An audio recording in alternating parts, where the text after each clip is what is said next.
ಭಾಗವತರಿಗೆಲ್ಲ ನಮಸ್ಕಾರಗಳು. ಶ್ರೀನಿವಾಸೇತಿ ಶ್ರೇಷ್ಠದಯಾ ಪಾತ್ರಂ ಗುಣಾನ್ವಿತಃ ಕೌಶಿಕೋऽನಂತರಂಗಾರ್ಯಶ್ಚಿರಂ ವಿಜೇತಾಂ ಭುವಿ ನ್ಯಸ್ತಾತ್ಮೀಯಭರಂ ವರಪ್ರದಗುರೌ ವೈರಾಗ್ಯಭಾಗ್ಯೋ ರಥೌ ವೇದಾಂತಾಮೃತಸಾರವಂತಮನಘಾತ್ ಶ್ರೀನಿವಾಸಾತ್ ಗುರೋಃ ಶ್ರೀಶೈಲಾನ್ವಯಕೌಸ್ತುಭस्य ತನಯಂ ಶ್ರೇಯೋನಿಧೇ ಶ್ರೀನಿಧೇಃ ವಂದೇ ಸಾಧುಕಟಾಕ್ಷಕೇಣಿನಿಲಯಂ ಶ್ರೀಕೃಷ್ಣಸದ್ದೇಶಿಕಂ ಶ್ರೀವಾಸರಂಗಪರಕಾಲमुनित्रयाप्तलक्ष्मात्मरक्षणेति त्वैगागमान्तम् आचार्यभक्तिपरिपूतमनुर्घशीलं गोपालदेशिकमुनिं गुरुमाश्रयामः। नारायणाख्येतिराजपदाब्जभृङ्गश्रीवासयोगिगुरुणार्पितभारमीशे भक्त्यादिपूर्णवरदारिकृपात्तचिह्नं श्रीनिवासमुनिवर्यमहं प्रपद्ये। श्रीनारायणयोगीन्द्रवरदारिकृपाश्रयं रङ्गेशपादविनतं श्रीनिवासमुनिं भजे। श्रीमान् वेङ्कटनाथार्य कवितार्के केसरी वेदान्ताचार्यवर्यो मे सन्निधत्तां सदा हृदि यो नित्यमच्युतपदाम्बुजयुग्मरुक्मं व्यामोहतस्तरितराणि तनाय मेने अस्मद्गुरोर्भगवतोऽस्य देकसिन्धो रामानुजस्य चरणौ शरणं प्रपद्ये। विगाहेयामुनं तीर्थं साधु वृन्दावने स्थितं निरस्तजिह्मगस्पर्शेत् कृष्णकृतादरः नाथेन मुनिनाथेन भवेयं नाथवानहं यस्य नैकमिकं तत्त्वं हस्तामलकथाङ्गतं यस्य सारस्वतस्रोतोकुलामोदवासितं श्रुतीनां श्रमायालं शठारिं तमुपास्महे। वन्दे वैकुण्ठसेनान्यं देवं सूत्रवती सकं यद्वेत्र शिखरस्पन्दे विश्वमेतद्व्यवस्थितं सह धर्मचरीं शौरेः सम्मन्त्रितजगद्धितामनुग्रहमयीं वन्दे नित्यमज्ञातनिग्रहाम् कमप्याद्यं गुरुं वन्दे कमलागृहमेधिनं प्रवक्ता छन्दसां भक्ता पञ्चरात्रस्य स्वयं वसुदेवसुतं देवं कंसचाणूरमर्दनं देवकी परमानन्दं कृष्णं वन्दे जगद्गुरुं पार्थाय प्रतिबोधितां भगवता नारायणेन स्वयं व्यासेन ग्रथितां पुराणमुनिना मध्ये महाभारतम् अद्वैतामृतवर्षिणीं भगवतीमष्टादशाध्यायिनीम् अम्ब त्वामनुसन्दधामि भगवद्गीते भवद्वेषिणीं यत्पदाम्भोरुहध्यानविध्वस्ता शेषकल्मषः वस्तुतामुपयातोऽहं यामुनेयं नमामि तं यति परिवृढो यद्गीतानामदर्शेदं जसा निगमपरिषन्नेदीयां संनिरामयमाशयं जननपदवीयातायातश्रमापहरां धियं जनेतु समे देव श्रीमान् धनञ्जय सारथिः सन्तः सारल्यः चित्ततमः प्रमथिनीमिमां भजन्तु भगवद्गीता भाष्यतात्पर्यचन्द्रिकां श्रीमते रामानुजाय नमः।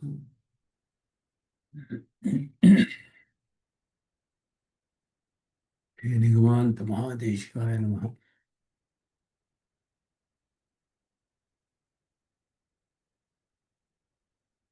5ನೇ ಅಧ್ಯಾಯದಲ್ಲಿ ಜ್ಞಾನೇನ ತದಜ್ಞಾನಂ ಯೇಷಾಂ ನಾಶಿತಮಾತ್ಮನಃ ತೇಷಾಂ ಆದಿತ್ಯವಜ್ಞಾನಂ ಪ್ರಕಾಶೇತಿ ತತ್ಪರಂ ಅನ್ನುವ ಶ್ಲೋಕವನ್ನು ಅದರ ಭಾಷ್ಯವನ್ನು ನೋಡಿದ್ವಿ. ಅದರಲ್ಲಿ ಜ್ಞಾನೇನ ತು ತದಜ್ಞಾನಂ ಯೇಷಾಂ ನಾಶಿತಂ ತೇಷಾಂ ಆದಿತ್ಯವಜ್ಞಾನಂ ಪ್ರಕಾಶೇತಿ. ಆವರಣ ರೂಪ ಅಂತ ಹೇಳಿದ್ದು ಅಜ್ಞಾನೇನ ಆವೃತಂ ಜ್ಞಾನಂ ಅಂತ ಹೇಳಿದಾಗ ಸಂಕ್ಷಿಪ್ತವಾಗಿತ್ತು. ಅದು ಜ್ಞಾನದಿಂದ ಪ್ರಕಾಶಿತವಾಗುತ್ತೆ, ಆ ಅಜ್ಞಾನವು ನಾಶವಾಗುತ್ತೆ ಜ್ಞಾನದಿಂದ ಅಂತ ಹೇಳಿ ಆಗ ಅವರಿಗೆ ಆದಿತ್ಯನಂತೆ ಅವರ ಜ್ಞಾನವು ಪ್ರಕಾಶಿಸುತ್ತೆ ಅಂತ ಹೇಳಿರುವ ಶ್ಲೋಕ. ಜ್ಞಾನ ಅಂತ ಹೇಳಿದ್ರೆ ಇಲ್ಲಿ ಧರ್ಮಭೂತ ಜ್ಞಾನ, ಜೀವಾತ್ಮನ ಧರ್ಮಭೂತ ಜ್ಞಾನ, ಸಂಕೋಚ ವಿಕಾಸವನ್ನುಳ್ಳದು ಧರ್ಮಭೂತ ಜ್ಞಾನ. ಆ ಧರ್ಮಭೂತ ಜ್ಞಾನ ಸಂಕುಚಿತವಾಗಿದೆ. ಅದಕ್ಕೂ ಆದಿತ್ಯನ ದೃಷ್ಟಾಂತ ಕೊಟ್ಟರೆ ಆದಿತ್ಯನ ಪ್ರಭೆ ಅಂತ ಅರ್ಥ. ಆದಿತ್ಯ ಹೇಳಿದ್ರೆ ಸೂರ್ಯನ ಪ್ರಭೆ, ಸೂರ್ಯನ ಪ್ರಭೆ, ಎರಡು ವಿಷಯಗಳಿದೆ ಅಲ್ಲಿ. ಪ್ರಭಾವತ್ ಅಂತ. ಪ್ರಭಾವತ್ ಅನ್ನೋದು ಸೂರ್ಯ, ಅವನ ಸ್ವರೂಪ. ಪ್ರಭಾ ಅನ್ನೋದು ಅವನ ಪ್ರಕಾಶ, ಕಿರಣಗಳು ಎಲ್ಲ ಕಡೆಯೂ ಹರಡುತ್ತೆ. ಹಾಗೆ ಜೀವಾತ್ಮನಿಗೂ ಕೂಡ ಆತ್ಮಸ್ವರೂಪವು ಜ್ಞಾನವೇ, ಅವನ ಧರ್ಮಭೂತವಾದದ್ದು ಜ್ಞಾನವಿದೆ. ಎರಡು ಜ್ಞಾನವೇ. ಸೂರ್ಯನಿಗೆ ಹೇಗೆ ಎರಡು ಪ್ರಕಾಶ ಸ್ವಭಾವವೋ ಹಾಗೆ ಎರಡೂ ಕೂಡ ಜ್ಞಾನವೇ ಆಗಿದೆ ಜೀವಾತ್ಮನಿಗೆ. ಅವನ ಸ್ವರೂಪ ಜ್ಞಾನ ಅವಿಕಾರಿಯಾದದ್ದು, ಯಾವ ಅವಸ್ಥೆಯಲ್ಲಿಯೂ ಯಾವ ವಿಧವಾದ ದೋಷವೂ ಇಲ್ಲ, ಯಾವ ವಿಕಾರವನ್ನು ಹೊಂದೋದಿಲ್ಲ. ಅದು ಏಕರೂಪವಾಗಿರುತ್ತೆ. ಎಲ್ಲ ಅವಸ್ಥೆಗಳಲ್ಲಿಯೂ, ಬದ್ಧಾವಸ್ಥೆಯಾಗಲಿ ಮುಕ್ತಾವಸ್ಥೆಯಾಗಲಿ ಸ್ವರೂಪದಲ್ಲಿ ಯಾವ ಬದಲಾವಣೆ ಇರುವುದಿಲ್ಲ. ಆದರೆ ಅವನ ಧರ್ಮಭೂತ ಜ್ಞಾನ ಬದ್ಧಾವಸ್ಥೆಯಲ್ಲಿ ಸಂಕುಚಿತವಾಗಿದೆ ಅಜ್ಞಾನದಿಂದ. ಅಸಂಕುಚಿತವಾದದ್ದು ಪ್ರಕಾಶಿಸುತ್ತೆ ಆದಿತ್ಯನಂತೆ, ಅಂದರೆ ಆದಿತ್ಯನ ಪ್ರಭೆಯಂತೆ ಪ್ರಕಾಶವಾಗುತ್ತೆ. ಅಜ್ಞಾನವು ನಾಶವಾದರೆ ಅಂದರೆ ಸಂಕುಚಿತವಾಗಿದ್ದು ವಿಕಾಸವಾಗುತ್ತೆ ಅದಕ್ಕೆ. ಆದ್ದರಿಂದ ಈ ಜ್ಞಾನದ ಆವರಣ ಅಂತ ಹೇಳಿದ್ರೆ ಏನರ್ಥ ಅಂದರೆ ಅನಾದಿ ಕಾಲದಿಂದ ಪ್ರವೃತ್ತವಾದ ಕರ್ಮ ಸಂಚಯ ರೂಪವಾದ ಅಜ್ಞಾನ ಅಂತ ಹೇಳೋದು. ಅದು ತತ್ ತೇಷಾಂ ತತ್ ಸ್ವಾಭಾವಿಕಂ ಪರಂ ಜ್ಞಾನಂ ಅಪರಿಮಿತಂ ಅಸಂಕುಚಿತಂ. ಅದು ನಾಶವಾದರೆ ಆಗ ಅಪರಿಮಿತವಾಗಿ ಅಸಂಕುಚಿತವಾಗಿ ಆದಿತ್ಯವತ್ ಸರ್ವಂ ಯಥಾವಸ್ಥಿತಂ ಪ್ರಕಾಶಯತಿ, ಎಲ್ಲವನ್ನು ಯಥಾವಸ್ಥಿತವಾಗಿ ಪ್ರಕಾಶಪಡಿಸುತ್ತೆ. ಅವರಿಗೆ ಅಜ್ಞಾನವು ಆದಾಗ ಅದು ತೇಷಾಂ ಅನ್ನೋದು ಇಲ್ಲಿ ಮುಖ್ಯವಾದ ಪದ. ಅದನ್ನು ಸಿದ್ಧಾಂತದ ಒಂದು ವಿಶೇಷವಾದ ಅರ್ಥಗಳನ್ನು ಸ್ಥಾಪನೆ ಮಾಡೋದಕ್ಕೆ ಭಾಷ್ಯಕಾರರು ಕೆಲವು ವಿಶೇಷವಾದ ಶಬ್ದಗಳು ಈ ಶ್ಲೋಕದಲ್ಲಿ ಹೇಳಿರುವುದನ್ನು ವ್ಯಾಖ್ಯಾನ ಮಾಡ್ತಾರೆ. ತೇಷಾಮಾದಿತ್ಯವ ಜ್ಞಾನಂ ಅಂತ ಹೇಳಿದಾಗ ಅಜ್ಞಾನ ನಾಶವಾದವರ ಅಂತ ಹೇಳುವಾಗ ಬಹುತ್ವ ಹೇಳಿದೆ. ಇಲ್ಲಿ ಅಜ್ಞಾನವು ನಾಶವಾದವರು ಅನೇಕರಿದ್ದಾರೆ. ಬಹುತ್ವ ಅಭಿಧಾನಾತ್ ಆತ್ಮಸ್ವರೂಪ ಬಹುತ್ವಂ, ಅನೇಕ ಜೀವಾತ್ಮರುಗಳಿದ್ದಾರೆ ಎನ್ನುವುದು ಇದರಿಂದ ಸಿದ್ಧವಾಗುತ್ತೆ. ಅದು ಆರಂಭದಿಂದಲೇ ನತ್ವೇವಾಹಂ ಜಾತುನಾಸಂ ನತ್ವಂ ನೇಮೇ ಜನಾಧಿಪಾಹ ಅಂತ ಆರಂಭಿಸಿ ಸ್ಪಷ್ಟವಾಗಿ ಆ ಶ್ಲೋಕದಲ್ಲಿ ಆತ್ಮಬಹುತ್ವವು ಹೇಳಲ್ಪಟ್ಟಿತು. ಈ ಆತ್ಮಬಹುತ್ವವು ಔಪಾಧಿಕ ಅಂತ ಹೇಗೆ ಭಾಸ್ಕರರು, ಶಂಕರರು, ಯಾದವ ಪ್ರಕಾಶರು ಯಾದವ ಪ್ರಕಾಶರು ಸ್ವಾಭಾವಿಕವಾಗಿ ಹೇಳಿದ್ರು, ಭಾಸ್ಕರರು ಶಂಕರರು ಔಪಾಧಿಕ ಅಂತ ಹೇಳ್ತಾರೆ ಆತ್ಮಬಹುತ್ವ. ಆದರೆ ಇದು ಔಪಾಧಿಕವಲ್ಲ. ಯಾಕೆ ಅಂದರೆ ಅಜ್ಞಾನ ನಾಶವಾದವರ ಬಹುತ್ವ ಹೇಳಿರೋದಿಲ್ಲಿ. ಆದ್ದರಿಂದ ಅಜ್ಞಾನ ನಾಶವಾದ ಮೇಲೆ ಉಪಾಧಿ ಇಲ್ಲದ ಅವಸ್ಥೆಯಲ್ಲಿ ಆತ್ಮಬಹುತ್ವ ಹೇಳಿದೆ ಇಲ್ಲಿ. ಆದ್ದರಿಂದ ವಿನಷ್ಟ ಅಜ್ಞಾನನ ಉಪಾಧಿಗಂಡ ಅಭಾವಾತ್, ಉಪಾಧಿ ಇಲ್ಲದ ಅವಸ್ಥೆಯಲ್ಲಿ ಆತ್ಮಬಹುತ್ವ ಹೇಳಿದೆ. ಆದ್ದರಿಂದ ತೇಷಾಮಾದಿತ್ಯೋ ಜ್ಞಾನಂ ಇತಿ ವ್ಯತಿರೇಕ ನಿರ್ದೇಶಾತ್. ವ್ಯತಿರೇಕ ನಿರ್ದೇಶ ಅಂದರೆ ಇದು ತೇಷಾಂ ಜ್ಞಾನಂ, ತೇಷಾಂ ಅನ್ನೋದು ಬೇರೆ, ಜ್ಞಾನ ಅನ್ನೋದು ಬೇರೆ. ಅವರ ಜ್ಞಾನವು ಅಂದರೆ ಅವರು ಬೇರೆ, ಅವರ ಜ್ಞಾನ ಬೇರೆ ಅನ್ನೋದು ತಿಳಿಯುತ್ತೆ. ಆದ್ದರಿಂದ ಅದು ಅಪ್ರತ್ಯಕ್ಷ ಸಿದ್ಧವಾದ ಸಂಬಂಧವಿದ್ದರೂ ಕೂಡ ಎರಡು ಬೇರೆ ಬೇರೆ ವಿಷಯಗಳು. ವ್ಯತಿರೇಕ ಅಂದರೆ ವ್ಯತಿರಿಕ್ತವಾಗಿ ಎರಡು ಬೇರೆ ಬೇರೆಯಾಗಿ ಹೇಳಲ್ಪಟ್ಟಿದೆ. ಆದ್ದರಿಂದ ವಿಭಕ್ತಿಗಳೇ ಅದನ್ನು ತಿಳಿಸುತ್ತೆ. ಅದನ್ನು ತೇಷಾಂ ಜ್ಞಾನಂ ಅಂತ ಹೇಳಿಬಿಟ್ಟು ಜ್ಞಾನಸ್ಯ ಸ್ವರೂಪಾನುಬಂಧಿ ಧರ್ಮತ್ವ ಮುಕ್ತಂ. ಆದ್ದರಿಂದ ಇಲ್ಲಿ ಜ್ಞಾನವು ಸ್ವರೂಪದೊಡನೆ ಸೇರಿದಂತಹ ಧರ್ಮಭೂತವಾದ ಜ್ಞಾನ ತಿಳಿಸುತ್ತೆ. ಇಲ್ಲಿ ಧರ್ಮತ್ವ ಅನ್ನೋದನ್ನು ತಿಳಿಸುತ್ತೆ. ಈ ಜ್ಞಾನಕ್ಕೆ ಜ್ಞಾನ ಅಂತ ಹೇಳಿದ್ದು ಧರ್ಮಭೂತ ಜ್ಞಾನ, ಧರ್ಮವಾಗಿರುವ ಜ್ಞಾನ. ಅದು ಆದಿತ್ಯ ದೃಷ್ಟಾಂತದಿಂದ ಜ್ಞಾನಭ್ಯೋ ಜ್ಞಾನಯೋ ಪ್ರಭಾವತೋ ಇವ ಅವಸ್ಥಾನಂ. ಜ್ಞಾತ ಆದವನಿದ್ದಾನೆ, ಅವನ ಜ್ಞಾನವಿದೆ. ಜ್ಞಾತ ಆದವನು ಜೀವಾತ್ಮ, ಅವನ ಸ್ವರೂಪ ಜ್ಞಾನ. ಜ್ಞಾನ ಅನ್ನೋದು ಅವನ ಧರ್ಮಭೂತ ಜ್ಞಾನ. ಎರಡೂ ಕೂಡ ಇದೆ ಅವನಿಗೆ. ಎರಡು ಕೂಡ ಪ್ರಭಾವತ್ ಅನ್ನೋ ಹಾಗಿದೆ. ಎರಡು ಕೂಡ ಈ ಸೂರ್ಯನ ಪ್ರಭಾವತ್ ಅನ್ನೋದು ಸೂರ್ಯ, ಪ್ರಭಾ ಅನ್ನೋದು ಅವನ ಪ್ರಕಾಶ ಕಿರಣಗಳು. ಹಾಗೆಯೇ ಜೀವಾತ್ಮನು ಅವನ ಧರ್ಮವಾದ ಜ್ಞಾನವೂ ಇದ್ದಾರೆ ಅನ್ನೋದನ್ನು ತಿಳಿಸುತ್ತೆ ಇದು. ಆದ್ದರಿಂದಲೇ ಇಲ್ಲಿ ಸಂಸಾರ ದಶೆಯಲ್ಲಿ ಕರ್ಮದಿಂದ ಸಂಕೋಚವಾಗಿ ಮೋಕ್ಷ ದಶೆಯಲ್ಲಿ ವಿಕಾಸವಾಗುವುದು ಕೂಡ ಉಪಪನ್ನವಾಗುತ್ತೆ ಹೇಳಿದ್ರು. ಇದು ಸ್ವಾಭಾವಿಕವಾದದ್ದೇ, ಅಪ್ರತ್ಯಕ್ಷಿದ್ಧವಾದದ್ದೇ, ಯಾವದಾತ್ಮ ಭಾವಿಯಾದದ್ದು. ಆದ್ದರಿಂದ ಎಂದೂ ಪೂರ್ಣವಾಗಿ ಅದಕ್ಕೆ ನಾಶವಿಲ್ಲ ಅನ್ನೋದು ಅದೆಲ್ಲವನ್ನು ಹಿಂದಿನ ಶ್ಲೋಕದಲ್ಲಿ ಅದನ್ನು ಹೇಳಿದ್ರು. ಅದಕ್ಕೆ ತಾತ್ಪರ್ಯ ಚಂದ್ರಿಕೆಯನ್ನು ನೋಡಬೇಕಾಗಿತ್ತು. ಏವಂ ತೃತೀಯಾಧ್ಯಾಯ ಉಕ್ತ ಕರ್ತೃತ್ವ ಅನುಸಂಧಾನಸ್ಯ ಪ್ರಕಾರ ವಿಶೇಷ ಪ್ರತಿಪಾದಿತಾ. ಇದುವರೆಗೂ ಈ ಶ್ಲೋಕದವರೆಗೂ 3ನೇ ಅಧ್ಯಾಯದಲ್ಲಿ ಹೇಳಲ್ಪಟ್ಟ ಅಕರ್ತೃತ್ವ ಅನುಸಂಧಾನ, ತೃತೀಯಾಧ್ಯಾಯೋಕ್ತ ಕರ್ತೃತ್ವ ಅನುಸಂಧಾನಸ್ಯ, ಅಕರ್ತೃತ್ವ ಅನುಸಂಧಾನವನ್ನು ಹೇಗೆ ಮಾಡಬೇಕು, ಪ್ರಕೃತಿಯಲ್ಲಿ ಅದನ್ನು ನಾವು ಅನುಸಂಧಾನ ಮಾಡಬೇಕು, ಪರಮಾತ್ಮನಲ್ಲಿ ಮಾಡಬೇಕು, ಹೀಗೆ ಹೇಳಲ್ಪಟ್ಟಿರೋದು.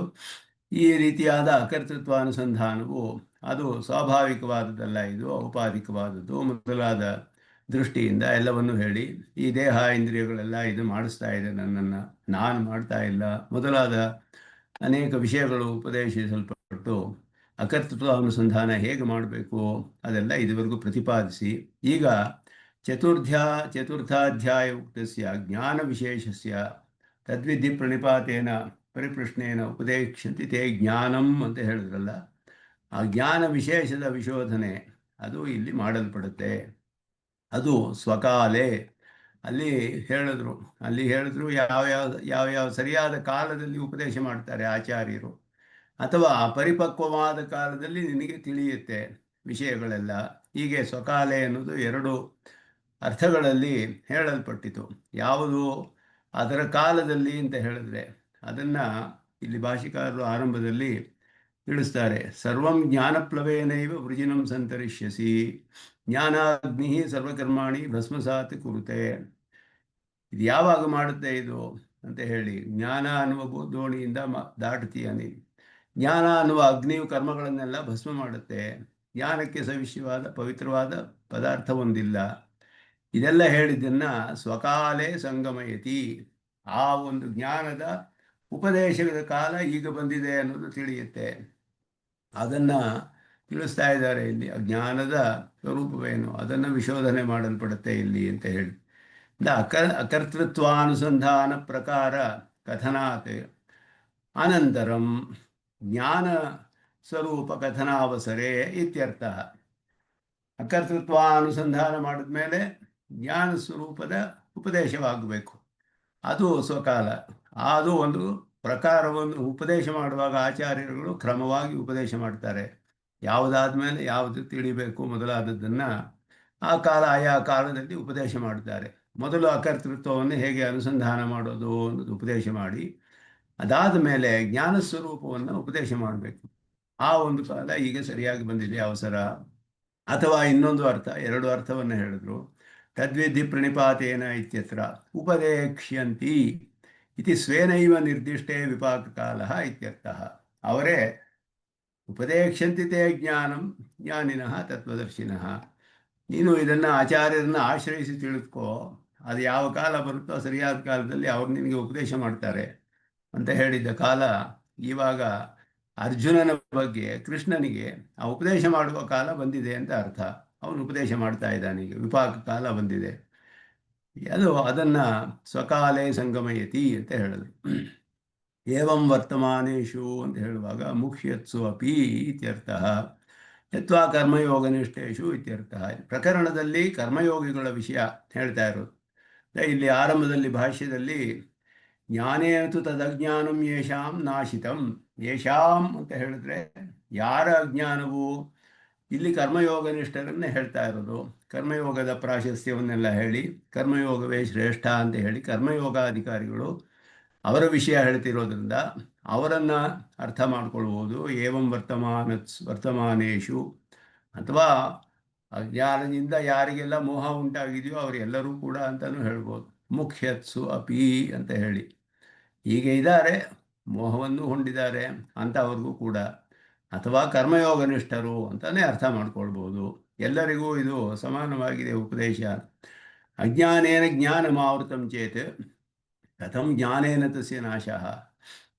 ಅದು ಅಜ್ಞಾನದಿಂದ, ಜ್ಞಾನವು ಅಜ್ಞಾನದಿಂದ ಸುತ್ತುವರಿಯಲ್ಪಟ್ಟಿದ್ರೆ ಜ್ಞಾನದಿಂದಲೇ ಹೇಗೆ ನಾಶ? ತನ್ನನ್ನು ಸೂಚಿಸೋದನ್ನ ತಾನೇ ಹೇಗೆ ನಾಶಪಡಿಸುತ್ತೆ? ಸಾಧ್ಯವಾಗೋದಿಲ್ವಲ್ಲ ಇದು ಅಂತ ಹೇಳಿದ್ರೆ, ಜ್ಞಾನೇನ ತು ಯದ ಜ್ಞಾನ, ಜ್ಞಾನೇನ ತು ಅಂತ ಹೇಳಿದ್ರು. ತು ಅನ್ನೋದು ಇದರಲ್ಲಿ ಯಾವ ರೀತಿಯ ಜ್ಞಾನ ಅನ್ನೋದನ್ನು ತಿಳಿಸುತ್ತೆ. ಅದನ್ನು ಉಕ್ತಲಕ್ಷಣೇನ ನಿರತಿಶಯ ಪವಿತ್ರೇಣ ಇತ್ಯಂತ ಮುಕ್ತಂ ಆತ್ಮನಃ ಜ್ಞಾನೇನ ಇತಿ ಅನ್ವಯ. ಯಾವ ಉಕ್ತಲಕ್ಷಣವಾದ ಜ್ಞಾನದಿಂದ ಅಂತ ಅರ್ಥ. ಅದನ್ನು ಇಲ್ಲಿ ಹೇಳ್ತಾರೆ. ಯೇಷಾಂ ಆತ್ಮನಾಂ ಉಕ್ತಲಕ್ಷಣೇನ, ಇದುವರೆಗೂ ಹೇಳಲ್ಪಟ್ಟ ಲಕ್ಷಣ, ಆತ್ಮರ ಲಕ್ಷಣ ಯಾವುದು ಹೇಳಲ್ಪಟ್ಟಿತು? ಆತ್ಮಯಾಥಾತ್ಮ್ಯ ಉಪದೇಶ ಜನಿತೇನ ಆತ್ಮವಿಷಯೇಣ ಅಂತ ಅರ್ಥ. ಇಲ್ಲಿ ಆತ್ಮ ಯಾಥಾತ್ಮ್ಯದ ಉಪದೇಶ ಇದುವರೆಗೂ ಹೇಳಲ್ಪಟ್ಟಿತಲ್ಲ, ಅದರ ಆತ್ಮವಿಷಯವಾದ ಜ್ಞಾನದಿಂದ. ಅದು ಅಷ್ಟೇ ಅಲ್ಲ, ಬರೀ ಜ್ಞಾನವಲ್ಲ, ಉಪದೇಶ ಮಾಡಿದ್ರೆ ವಾಕ್ಯದಿಂದ ತಿಳಿಯೋದು ಅಷ್ಟೇ ಅಲ್ಲ, ಅದನ್ನು ಮತ್ತೆ ಮತ್ತೆ ಮತ್ತೆ ಅಭ್ಯಾಸ ಮಾಡಬೇಕು. ಅಹರಹರ ಅಭ್ಯಾಸ ಆದೇಶ ಅತಿಶಯೇನ ನಿರತಿಶಯ ಪವಿತ್ರೇಣ ಜ್ಞಾನೇನ. ಅದನ್ನು ಮತ್ತೆ ಮತ್ತೆ ಮನನ ಮಾಡಿದ್ರೆ ಶುದ್ಧವಾಗಿ ಪವಿತ್ರವಾಗುತ್ತೆ ಅದು. ಅಂತಹ ಒಂದು ಜ್ಞಾನದಿಂದ ಅಂತ ಇಲ್ಲಿ ಜ್ಞಾನದ ವಿಶೇಷವು ಹೇಳಲ್ಪಡುತ್ತೆ. ಆತ್ಮನಃ ಅಂತ ಹೇಳಿ, ಯಶಾಂ ನಾಶಿತಂ ಆತ್ಮನಃ. ಆತ್ಮನಃ ಅನ್ನೋದಕ್ಕೆ ಅನೇಕ ರೀತಿಯಲ್ಲಿ ಅರ್ಥ ಮಾಡ್ಬೋದು. ಆತ್ಮನಃ ಅಂತ ಹೇಳಿ, ಆತ್ಮನಃ ಜ್ಞಾನಂ ಯಶಾಂ ನಾಶಿತಂ ಆತ್ಮನಃ. ಯಶಾಂ ಆತ್ಮನಃ ಅಜ್ಞಾನಂ ನಾಶಿತಂ ಅಂದರೆ ಅವರ ಅಜ್ಞಾನವು ಅಂತಲೂ ಒಂದು ಅರ್ಥ ಆಗಿಬಿಡುತ್ತೆ. ತನ್ನ ಅನ್ನೋ ಅರ್ಥ ಆತ್ಮನ, ಆತ್ಮನಃ ಅಂದರೆ ತನ್ನ, ಅವರ ಅಂತ ಹೇಳ್ಬಿಟ್ಟು ಹಾಗೊಂದು ಅರ್ಥ ಮಾಡ್ಬೋದು. ಅಥವಾ ಆತ್ಮ ವಿಷಯಕೇಣ ಜ್ಞಾನೇನ, ಆತ್ಮ ವಿಷಯವಾದ ಜ್ಞಾನ. ಆತ್ಮನೋ ಜ್ಞಾನೇನ ಅದನ್ನು ಹೇಳ್ತಾರೆ ಇಲ್ಲಿ, ಆತ್ಮ ವಿಷಯೇಣ ಇತಿ. ಆತ್ಮ ವಿಷಯಕವಾದ ಜ್ಞಾನ, ಆತ್ಮನ ಬಗೆಯ ಜ್ಞಾನ, ಆತ್ಮಸ್ವರೂಪದ ಜ್ಞಾನ. ಈ ಜ್ಞಾನವು ಹೇಳಲ್ಪಟ್ಟಿದೆ. ಬ್ರಹ್ಮಣೋ ಜಿಜ್ಞಾಸ ಅನ್ನೋ ಹಾಗೆ ಆತ್ಮನೋ ಜ್ಞಾನೇನ. ಬ್ರಹ್ಮ ಜಿಜ್ಞಾಸ ಅಂತ ಹೇಳಿದ್ರೆ ಬ್ರಹ್ಮ ಮಾಡುವ ಜಿಜ್ಞಾಸೆಯೇ ಅಂದರೆ ಬ್ರಹ್ಮ ಯಾಕೆ ಜಿಜ್ಞಾಸೆ ಮಾಡಬೇಕು? ಬ್ರಹ್ಮ ಮಾಡೋದಿಲ್ಲ. ಬ್ರಹ್ಮ ಜಿಜ್ಞಾಸ ಅಂದರೆ ಬ್ರಹ್ಮ ಮಾಡೋದೇ ಅಂತ ಹೇಳಿದ್ರೆ ಅಲ್ಲ. ಬ್ರಹ್ಮ ಅಲ್ಲಿ ಕರ್ಮ ಅಂದರೆ ಆಬ್ಜೆಕ್ಟ್ ಆಫ್ ಜ್ಞಾನ ಅಂದರೆ ಬ್ರಹ್ಮಣೋ ಜಿಜ್ಞಾಸ ಅಂತ ಕರ್ಮಣಿ ಷಷ್ಠಿ ಅಂತ ಅರ್ಥ ಮಾಡಿದ್ರು. ಹಾಗೆಯೇ ಆತ್ಮನಃ ಜ್ಞಾನೇನ ಅಂದರೆ ಆತ್ಮನೋ ಜ್ಞಾನೇನ, ಆತ್ಮವಿಷಯಕವಾದ ಜ್ಞಾನ ಅಂತ ಅರ್ಥ ಇಲ್ಲಿ. ಆತ್ಮನಃ ಇತಿ ಷಷ್ಟ್ಯಾಹ ಸಂಬಂಧ ಸಾಮಾನ್ಯ ಮಾತ್ರ ಪರತ್ವಂ ಕರ್ತೃವಿಷಯತ್ವಂ ಚ ಅತ್ರ ಅನುಪಯುಕ್ತಂ. ಅಲ್ವೇ ಇಲ್ಲಿ ಹೇಳ್ತಿದ್ದಾರೆ. ಸಾಮಾನ್ಯ ಸಂಬಂಧ ಅಂದರೆ ಆತ್ಮನ ಜ್ಞಾನ ಅಂತ ಹೇಳಿದ್ರೆ ಆತ್ಮನ ಜ್ಞಾನ ಸಂಬಂಧ, ಸಾಮಾನ್ಯವಾಗಿ ಆತ್ಮಜ್ಞಾನ. ಆತ್ಮನ ಜ್ಞಾನ ಅಂತ ಹೇಳಿದ್ರೆ ಸಾಮಾನ್ಯವಾಗಿ ಬರೀ ಸಂಬಂಧ ಹೇಳಿದ್ರೆ ಅರ್ಥ ಪ್ರಯೋಜನವಿಲ್ಲ. ಕರ್ತ ಅಂತ ಹೇಳಿ, ಕರ್ತ ಅಂದರೆ ಮಾಡುವವನು. ಆತ್ಮನಃ ಅಂದರೆ ಅಜ್ಞಾನ ಅಂತ ಹೇಳಿದ್ರೆ ಯಾರು ತಿಳ್ಕೊತಿದ್ದಾನೋ ಅವನ ಅಜ್ಞಾನ, ಹಾಗರ್ಥವಲ್ಲ. ಆತ್ಮ ವಿಷಯದ ಆತ್ಮಸ್ವರೂಪದ ಯಾಥಾತ್ಮ್ಯ ಜ್ಞಾನದಿಂದ ಅಂತ ಅರ್ಥ ಮಾಡ್ಕೊಳ್ಬೇಕು. ಆತ್ಮನಃ ಅಂತ ಹೇಳೋದು ಮಿಕ್ಕಿದೆಲ್ಲ ಇಲ್ಲಿ ಉಪಯುಕ್ತವಲ್ಲ. ತಚ್ಛಬ್ದ ಪರಾಮೃಷ್ಟ ಪ್ರಕಾರಮಃ ಜ್ಞಾನಾವರಣಂ. ಎಲ್ಲ ಶಬ್ದಗಳು ಕೂಡ ಇಲ್ಲಿ ತು ಅನ್ನುವ ಶಬ್ದವೇ ಸ್ಪಷ್ಟವಾಗಿ ತಿಳಿಸ್ಬಿಡುತ್ತೆ. ಜ್ಞಾನ ವಿಶೇಷ ಎಂಥದ್ದು ಅಂತ ಹೇಳಿದ್ರೆ ನಹಿ ಎಲ್ಲಿ ಹೇಳುವಾಗ ಜ್ಞಾನೇನ ತು ತದಜ್ಞಾನಂ. ತು ಅನ್ನೋದು ಆ ಜ್ಞಾನದ ಒಂದು ವಿಶೇಷವನ್ನು ತಿಳಿಸುತ್ತೆ. ಹೇಗೆ, ಯಾವ ಜ್ಞಾನ, ಯಾವ ರೀತಿಯ ಜ್ಞಾನ ಅಂತ ಹೇಳಿ. ಜ್ಞಾನ ಆವರಣ ಅಂತ ಹೇಳಿದ್ರೆ ಅಜ್ಞಾನ ಸ್ವರೂಪಸ್ಯ ಅತಿಗಹನತ್ವ ಸೂಚನಾರ್ಥಂ ನಿರತಿಶಯ ಪವಿತ್ರಸ್ಯ ಜ್ಞಾನಭಾಸ್ವತಃ ನಿಶೇಷ ಅಜ್ಞಾನ ತಿಮಿರ ಕುಕ್ಷಿಂಭರಿತ್ವ ಪ್ರದರ್ಶನಾರ್ಥಂ ಅನಾದಿ ಕಾಲ ಅಂದರು. ಪೂರ್ತಿ ತುಂಬಿಕೊಂಡು ಬಿಟ್ಟಿದೆ. ಹಾಗೆಯೇ ತಿಮಿರ ಅನ್ನೋದು ಒಂದು ದೋಷ ಕಣ್ಣಿನಲ್ಲಿ. ಅಜ್ಞಾನ ತಿಮಿರ ಅನ್ನಸ್ಯ ಜ್ಞಾನಾಂಜನ ಶಲಾಕೆಯ ಚಕ್ಷುರುನ್ಮೀಲಿತಂ ಯೇನ ತಸ್ಮೈ ಶ್ರೀ ಗುರವೇ ನಮಃ ಅಂತ ಹೇಳ್ತೀವಲ್ಲ, ಹಾಗೆ ಅಜ್ಞಾನ ತಿಮಿರ ಪೂರ್ತಿ ತುಂಬಿಕೊಂಡು ಬಿಟ್ಟಿದೆಯಲ್ಲ, ಅದು ಪೂರ್ಣವಾಗಿ ಹೋಗಬೇಕು. ಯಾಕೆ ಅಷ್ಟು ತುಂಬಿಕೊಂಡಿದೆ ಬಲವಾಗಿ ಅಂದರೆ ಇದು ಅನಾದಿ ಕಾಲದಿಂದ ಬರ್ತಾ ಇರೋದು. ಅನಾದಿ ಕಾಲ ಅನ್ನೋದು ತಿಳಿಸುತ್ತೆ ಎಷ್ಟು ಅದು ಗಹನವಾದದ್ದು ಅಜ್ಞಾನ ಅಂತ ಹೇಳಿ, ಅಷ್ಟು ಗಹನವಾದದ್ದು. ಹಾಗೆಯೇ ಜ್ಞಾನವು ಹೇಗೆ ಅಂದರೆ ನಿರತಿಶಯವಾದ ಪವಿತ್ರ ಜ್ಞಾನ. ಆದ್ದರಿಂದ ಅದು ಅಂತಹ ನಿರತಿಶಯ ಪವಿತ್ರವಾದ ಜ್ಞಾನ ಅನಾದಿ ಕಾಲದಿಂದ ಇರುವಂತಹ ಈ ಸೂಕ್ಷ್ಮವಾದ ಗಹನವಾದ ಗಾಢವಾದ ಪೂರ್ಣವಾಗಿ ತುಂಬಿರುವ ಅಜ್ಞಾನವನ್ನು ನಾಶ ಮಾಡಬೇಕು. ಆದ್ದರಿಂದ ಜ್ಞಾನಾವರಣಂ ಅನಾದಿ ಕಾಲ ಪ್ರವೃತ್ತ ಅನಂತ ಕರ್ಮ ಸಂಚಯ ರೂಪಮ ಜ್ಞಾನಂ ಅಂತ ಹೇಳಿ, ಎಷ್ಟೋ ಅದು ದೀರ್ಘವಾಗಿದೆ ಅನಾದಿ ಕಾಲದಿಂದ ಅಂತ ಹೇಳಿ. ಅದರಿಂದ ಉತ್ತರಾರ್ಧಗತ ತಚ್ಛಬ್ದಾರ್ಥ ಸ್ವಾಭಾವಿಕಂ ಇತಿ. ತೇಷಾಂ ನಾಶಿತಮಾತ್ಮನಃ ತೇಷಾಂ ಆದಿತ್ಯವಜ್ಞಾನಂ. ಇಲ್ಲಿ ಹೇಳುವಾಗ ಜ್ಞಾನೇನತು ತದಜ್ಞಾನಂ ತೇಷಾಂ ನಾಶಿತಮಾತ್ಮನಃ ತೇಷಾಂ ಆದಿತ್ಯವಜ್ಞಾನಂ ಪ್ರಕಾಶಯತಿ ತತ್ಪರಂ ಅಂತ ಹೇಳಿದ್ರು. ತತ್ ಅನ್ನೋದು ಇಲ್ಲಿ ತಚ್ಛಬ್ದ, ಉತ್ತರಾರ್ಧದಲ್ಲಿ ಇರುವ ತಚ್ಛಬ್ದ. ಪ್ರಕಾಶಯತಿ ತತ್ ಪರಂ ಅನ್ನುವಾಗ ತತ್ ಅನ್ನಂತೆ ಹೇಳಿದ್ರೆ ಏನರ್ಥ ಇಲ್ಲಿ ಅಂದರೆ ಸ್ವಾಭಾವಿಕವಾದ ತತ್ ಪರಂ ಜ್ಞಾನಂ ಅಂತ ಹೇಳಿದ್ರು. ವ್ಯಾಖ್ಯಾನ ಮಾಡುವಾಗ ಭಾಷ್ಯಕಾರರು ಭಾಷ್ಯದಲ್ಲಿ ನೋಡಿದ್ರೆ ಇದು ಭಾಷ್ಯವನ್ನು ನಾವು ಇಟ್ಕೊಳ್ಬೇಕು ಪಕ್ಕ. ತೇಷಾಂ ತತ್ ಸ್ವಾಭಾವಿಕಂ ಪರಂ ಜ್ಞಾನಂ, ಸ್ವಾಭಾವಿಕಂ ಪರಂ ಜ್ಞಾನಂ. ತತ್ ಪರಂ ಅಂತ ಹೇಳುವಾಗ ಸ್ವಾಭಾವಿಕವಾದ ಜ್ಞಾನವು ಅಂತ ಅರ್ಥ, ಅಪರಿಮಿತವಾದ ಅಸಂಕುಚಿತವಾದದ್ದು ಅಂತ ಅರ್ಥ. ಪರಂ ಜ್ಞಾನಂ ಸ್ವಾಭಾವಿಕವಾದದ್ದು ಅಂತ ಹೇಳೋದ್ರಿಂದ ಇದು ನಿತ್ಯವಾಗಿ ಇರುವಂತಹದ್ದು. ಧರ್ಮಭೂತ ಜ್ಞಾನ ಅವನಿಗೆ ಪೂರ್ಣವಾಗಿ ನಾಶವಿಲ್ಲ, ಅದಕ್ಕೆ ಎಂದಿಗೂ ಪೂರ್ಣವಾಗಿ ನಾಶವಿಲ್ಲ ಅದಕ್ಕೆ. ಆದ್ದರಿಂದ ಸಾಮಾಧಿಕರಣ ಅವರು ನೈಯಾಯಿಕರು ಆಗಂತುಕ ಅಂತ ಹೇಳ್ತಾರೆ. ಜೀವಾತ್ಮನ ಜ್ಞಾನ ಆಗಂತುಕ, ಬರುತ್ತೆ ಹೋಗುತ್ತೆ, ಝೀರೋ ಆಗಿಬಿಡುತ್ತೆ, ಏನು ಇರೋದೇ ಇಲ್ಲ ಅಂತ ಹೇಳಿದ್ರು. ಹಾಗೆ ಹೇಳ್ತಾರೆ ಅವರು. ಅನಿತ್ಯ ಜ್ಞಾನ ಜೀವಾತ್ಮರಿಗೆ, ಈಶ್ವರನಿಗೆ ಮಾತ್ರ ನಿತ್ಯ. ಯಾಕೆ ಅಂದರೆ ಅವನಿಗೆ ನಿತ್ಯ ಜ್ಞಾನ ಹೇಳದೆ ಹೋದರೆ ಅವನಿಂದ ವೇದ ಸೃಷ್ಟಿ ಮಾಡೋದು ಸಾಧ್ಯವಿಲ್ಲ, ವೇದದಲ್ಲಿ ದೋಷವಿಲ್ಲ. ಇದೆಲ್ಲ ಹೇಳಬೇಕಾದ್ರೆ ಈಶ್ವರನ ಜ್ಞಾನಕ್ಕೆ ಕಾರಣ ದೋಷ ಇರಬಾರ್ದು. ಆದ್ದರಿಂದ ನಿತ್ಯ ಅಂತ ಹೇಳಿದ್ರು. ಅದರಲ್ಲಿ ಜೀವಾತ್ಮರುಗಳ ಜ್ಞಾನ ಮಾತ್ರ ಅನಿತ್ಯ ಅಂತ ಒಪ್ಕೊಳ್ತಾರೆ. ಅದರಲ್ಲಿಯೇ ವ್ಯತ್ಯಾಸ ಬಂತು. ಆದರೆ ನಮ್ಮ ಸಿದ್ಧಾಂತದಲ್ಲಿ ಶಾಸ್ತ್ರಕ್ಕೆ ಅನುಗುಣವಾಗಿ, ಶ್ರುತಿ ಸ್ಮೃತಿಗಳಿಗೆ ಅನುಗುಣವಾಗಿ ಎಲ್ಲ ನಿತ್ಯವೇ. ಜೀವಾತ್ಮರುಗಳ ಜ್ಞಾನವೂ ನಿತ್ಯವೇ, ಬ್ರಹ್ಮನ ಜ್ಞಾನವೂ ನಿತ್ಯವೇ. ಜೀವಾತ್ಮರುಗಳಿಗೆ ಸಂಕೋಚ ವಿಕಾಸವನ್ನು ಹೊಂದುತ್ತೆ ಬದ್ಧ ಸ್ಥಿತಿಯಲ್ಲಿ. ಅದುವೇ ವ್ಯತ್ಯಾಸ. ಸಾಮಾನಾಧಿಕರಣ್ಯ ಸ್ವಾರಸ್ಯಾತ್ ಪರಮಿತಿ ಜ್ಞಾನ ವಿಶೇಷಣಂ. ಜ್ಞಾನಂ ತೇಷಾಂ ಆದಿತ್ಯವಜ್ಞಾನಂ ಪ್ರಕಾಶೇತಿ ತತ್ ಪರಂ ಅಂತ ಹೇಳುವಾಗ, ಆದಿತ್ಯವದ್ ಜ್ಞಾನಂ ಮತ್ತು ಪರಂ ಎರಡು ಕೂಡ ಒಂದೇ ವಿಭಕ್ತಿಯಲ್ಲಿದೆ. ಜ್ಞಾನಂ ಪರಂ, ಪರಂ ಜ್ಞಾನಂ ಅದು ಸಮಾನಾಧಿಕರಣ್ಯ. ಅಲ್ಲಿ ಒಂದೇ ಅಧಿಕರಣದಲ್ಲಿ ಎರಡೂ ಇದೆ. ಅನೇಕ ವಿಶೇಷಣಗಳು ಏಕಾರ್ಥ ಬೋಧಕತ್ವ. ಅನೇಕ ವಿಶೇಷಣಗಳಿಗೆ ಏಕಾರ್ಥ ಬೋಧಕತ್ವವೇ ಸಮಾನಾಧಿಕರಣ್ಯ ಅಂತ ಹೆಸರು.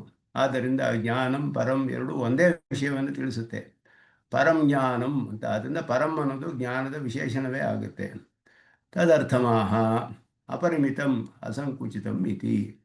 ಪರಂ ಜ್ಞಾನಂ, ಪರಂ ಶಬ್ದವು ಅಪರಿಮಿತವಾದ ಅಸಂಕುಚಿತವಾದದ್ದು ತಿಳಿಸುತ್ತೆ. ಜ್ಞಾನ ಶಬ್ದವು ಧರ್ಮಭೂತವಾದ ಜ್ಞಾನವನ್ನು ತಿಳಿಸುತ್ತೆ. ಎರಡೂ ಕೂಡ ಜೀವಾತ್ಮನ ಧರ್ಮಭೂತ ಜ್ಞಾನಕ್ಕೆ ಅರ್ಥವನ್ನು ಕೊಡುತ್ತೆ. ಜ್ಞಾನಸ್ಯ ಪರತ್ವಂ ಹಿ ಅನವಚ್ಛಿನ್ನ ವಿಷಯತ್ವ. ಜ್ಞಾನವು ಪರವಾದದ್ದು ಅಂತ ಹೇಳಿದ್ರೆ ಏನರ್ಥ ಅಂದರೆ ಅನವಚ್ಛಿನ್ನವಾದದ್ದು, ಅಸಂಕುಚಿತವಾದದ್ದು. ಆದರೆ ಅದುವೇ ಅದಕ್ಕೆ ಪರತ್ವ ಅಂತ ಹೇಳೋದು. ತತ್ರ ಚ ಹೇತು ಸಂಕೋಚ ಅಭಾವ. ಸಂಕೋಚವಿಲ್ಲದೆ ಹೋದರೆ ಅದು ಆ ರೀತಿ ಇರುತ್ತೆ. ಸರ್ವಂ ಇತಿ ಪ್ರಕಾಶಯತೆ ಅರ್ಥಸಿದ್ಧ ಕರ್ಮೋಕ್ತಿ. ಪ್ರಕಾಶಯತಿ ತತ್ಪರಂ ಯಶಾಂ ಆದಿತ್ಯದ ಜ್ಞಾನಂ ಪ್ರಕಾಶಯತಿ ತತ್ಪರಂ ಅಂತ ಹೇಳಿದಾಗ ಎಲ್ಲವನ್ನೂ ಪ್ರಕಾಶಿಸುತ್ತೆ ಅಂತ ಹೇಳಿದ್ರು. ಆದಿತ್ಯವತೆ ಸರ್ವಂ ಯಥಾವಸ್ಥಿತಂ ಪ್ರಕಾಶಯತಿ, ಸರ್ವಂ ಯಥಾವಸ್ಥಿತಂ ಪ್ರಕಾಶಯತಿ ಅಂತ ಹೇಳಿದ್ರು. ಪ್ರಕಾಶಯತಿ ಅಂತ ಹೇಳುವಾಗ ಅರ್ಥಸಿದ್ಧವಾದದ್ದು ಯಾವುದನ್ನು ಪ್ರಕಾಶಪಡಿಸುತ್ತೆ ಅಂತ ಆಕಾಂಕ್ಷೆ ಬರುತ್ತೆ ಅಲ್ಲಿ. ಪ್ರಕಾಶಯತಿ ಅಂತ ಒಂದು ಶಬ್ದ ಬಂದರೆ, ಪ್ರಕಾಶಯತಿ ತತ್ಪರಂ ಏನು ಪ್ರಕಾಶ ಮಾಡುತ್ತೆ? ಅದೊಂದು ಆಕಾಂಕ್ಷೆ ಇದೆ ಅಲ್ಲಿ, ಯಾವುದನ್ನು ಅಂತ ಆಕಾಂಕ್ಷೆ ಬರುತ್ತೆ. ಅದು ಸರ್ವಂ ಅಂತ ಹೇಳಿದ್ರು. ಅದು ಕರ್ಮ. ಯಾವುದನ್ನು ಪ್ರಕಾಶಿಸುತ್ತೋ ಅದು ಎಲ್ಲವನ್ನು ಪ್ರಕಾಶಿಸುತ್ತೆ ಅನ್ನೋದು. ಅದು ಅರ್ಥಸಿದ್ಧ ಕರ್ಮೋಕ್ತಿ. ಅರ್ಥಸಿದ್ಧ ಅದು. ಪ್ರಕಾಶಯತಿ ಅನ್ನೋದಕ್ಕೆ ಅರ್ಥಸಿದ್ಧವಾಗುತ್ತೆ. ಪ್ರಕಾಶಿಸಬೇಕಾದರೆ ಯಾವುದನ್ನು ಪ್ರಕಾಶಿಸಬೇಕು, ಯಾವುದನ್ನು? ಎಲ್ಲವನ್ನು ಪ್ರಕಾಶಿಸುತ್ತೆ. ಅದಕ್ಕೆ ಸರ್ವಂ ಅಂತ ಸೇರಿಸಿದ್ದಾರೆ ಇಲ್ಲಿ. ಅರ್ಥಸಿದ್ಧ ಅಂತ ಅರ್ಥ ಅದಕ್ಕೆ. ಅಜ್ಞಾನ ನಿವೃತ್ತೌಚ ಜ್ಞಾನಸ್ಯ ಸರ್ವಗೋಚರತ್ವಂ ಶ್ರೌತಂ ಇತಿ ಭಾವ. ಅಜ್ಞಾನ ನಿವೃತ್ತ ಹೋದರೆ ಜ್ಞಾನಿಗೆ ಎಲ್ಲವೂ ತಿಳಿಯುತ್ತೆ ಅನ್ನೋದು ಶ್ರುತಿಯಲ್ಲಿ ಹೇಳಿರುವ ವಿಷಯ. ಶ್ರೌತಂ ಅಂತ ಹೇಳಿದ್ರು. ಶ್ರುತಿಯಲ್ಲಿಯೇ ಸ್ಪಷ್ಟವಾಗಿ ಹೇಳಲ್ಪಟ್ಟ ವಿಷಯ ಅದು. ಅದು ಹಿಂದೆ ಹೇಳಿದ್ರು ಅದನ್ನು. ಆದಿತ್ಯವತ್ ಇತಿ ದೃಷ್ಟಾಂತ ಸಾಮರ್ಥ್ಯ ಸಿದ್ಧಮಾಹ ಯಥಾ ಅವಸ್ಥಿತಂ. ಆದಿತ್ಯನಿಗೆ ಒಂದು ದೃಷ್ಟಾಂತದಲ್ಲಿ ಒಂದು ವಿಶೇಷ ಏನು ಅಂದರೆ, ಆದಿತ್ಯನ ಸೂರ್ಯನ ಕಿರಣಗಳು ಪದಾರ್ಥಗಳನ್ನು ಹೇಗಿದೆಯೋ ಹಾಗೆ ತೋರಿಸುತ್ತೆ. ಅದಕ್ಕೇನು ವ್ಯತ್ಯಾಸವಿಲ್ಲ. ಇದನ್ನು ಮರೆಸಿ ತೋರಿಸ್ಬೇಕು, ಇದನ್ನು ಕಡಿಮೆ ಸರಿ ತಪ್ಪಾಗಿ ತೋರಿಸ್ಬೇಕು, ಇದೆಲ್ಲ ಸಾಧ್ಯವಾಗಲ್ಲ. ಸೂರ್ಯನ ಬೆಳಕಿಗೆ ಪ್ರಕಾಶ ಪದಾರ್ಥಗಳು ಹೇಗಿದೆಯೋ ಹಾಗೆ ತಾನೇ ತೋರಿಸುತ್ತೆ. ಅದರ ದೃಷ್ಟಾಂತದಿಂದ ಇವನ ಜ್ಞಾನವು ಕೂಡ ಹಾಗೆಯೇ ಯಥಾವಸ್ಥಿತಂ ಪ್ರಕಾಶಯತಿ. ಸರ್ವಂ ಯಥಾವಸ್ಥಿತಂ. ಬಹಳ ಸೂಕ್ತವಾದ ಶಬ್ದಗಳು ಎರಡನ್ನು ಹಾಕ್ತಾರೆ ಭಾಷ್ಯಕಾರರು ಇಲ್ಲಿ. ಸರ್ವಂ ಯಥಾವಸ್ಥಿತಂ ಅಂತ ಹೇಳಿಬಿಟ್ಟು ಸೂರ್ಯನ ಪ್ರಕಾಶಕ್ಕೆ ಸರಿಯಾದ ದೃಷ್ಟಾಂತಕ್ಕೆ ಅನುಗುಣವಾದ ಅರ್ಥಗಳು ಇದೆರಡು. ಸೂರ್ಯನ ಪ್ರಕಾಶವೂ ಎಲ್ಲವನ್ನು ಪ್ರಕಾಶಿಸುತ್ತೆ, ಹೇಗಿದೆಯೋ ಹಾಗೆಯೇ ಪ್ರಕಾಶಿಸುತ್ತೆ. ಅದೇ ರೀತಿ ಇವನ ಜ್ಞಾನವೂ ಕೂಡ ಅಂತ ದೃಷ್ಟಾಂತದ ಬಲದಿಂದ ಹೇಳ್ತಾರೆ. ಏತೇನ ಪರಮಿತ್ಯತ್ರ ಪದಮಿತಿ ವಿಶೇಷಾಧ್ಯಾರಃ ಪರಮಾರ್ಥತತ್ವಮಿತಿ ವಿವಕ್ಷಾ ಚ ಪರೋಕ್ತ. ಇದು ಬೇರೆ ವ್ಯಾಖ್ಯಾನಗಳಲ್ಲಿ ಹೀಗೆ ಬರುತ್ತೆ. ಶಂಕರ ವಾಕ್ಯದಲ್ಲಿ ಪರಮಾರ್ಥ ತತ್ವ ಅಂತೆಲ್ಲ ಅದು ಅದು ಸರಿಯಲ್ಲ ಅನ್ನೋದನ್ನು ಅವರ ಸಿದ್ಧಾಂತಕ್ಕೆ ಅನುಗುಣವಾಗಿ ಹಾಗೆ ಅರ್ಥ ಮಾಡ್ತಾರೆ ಅದನ್ನು.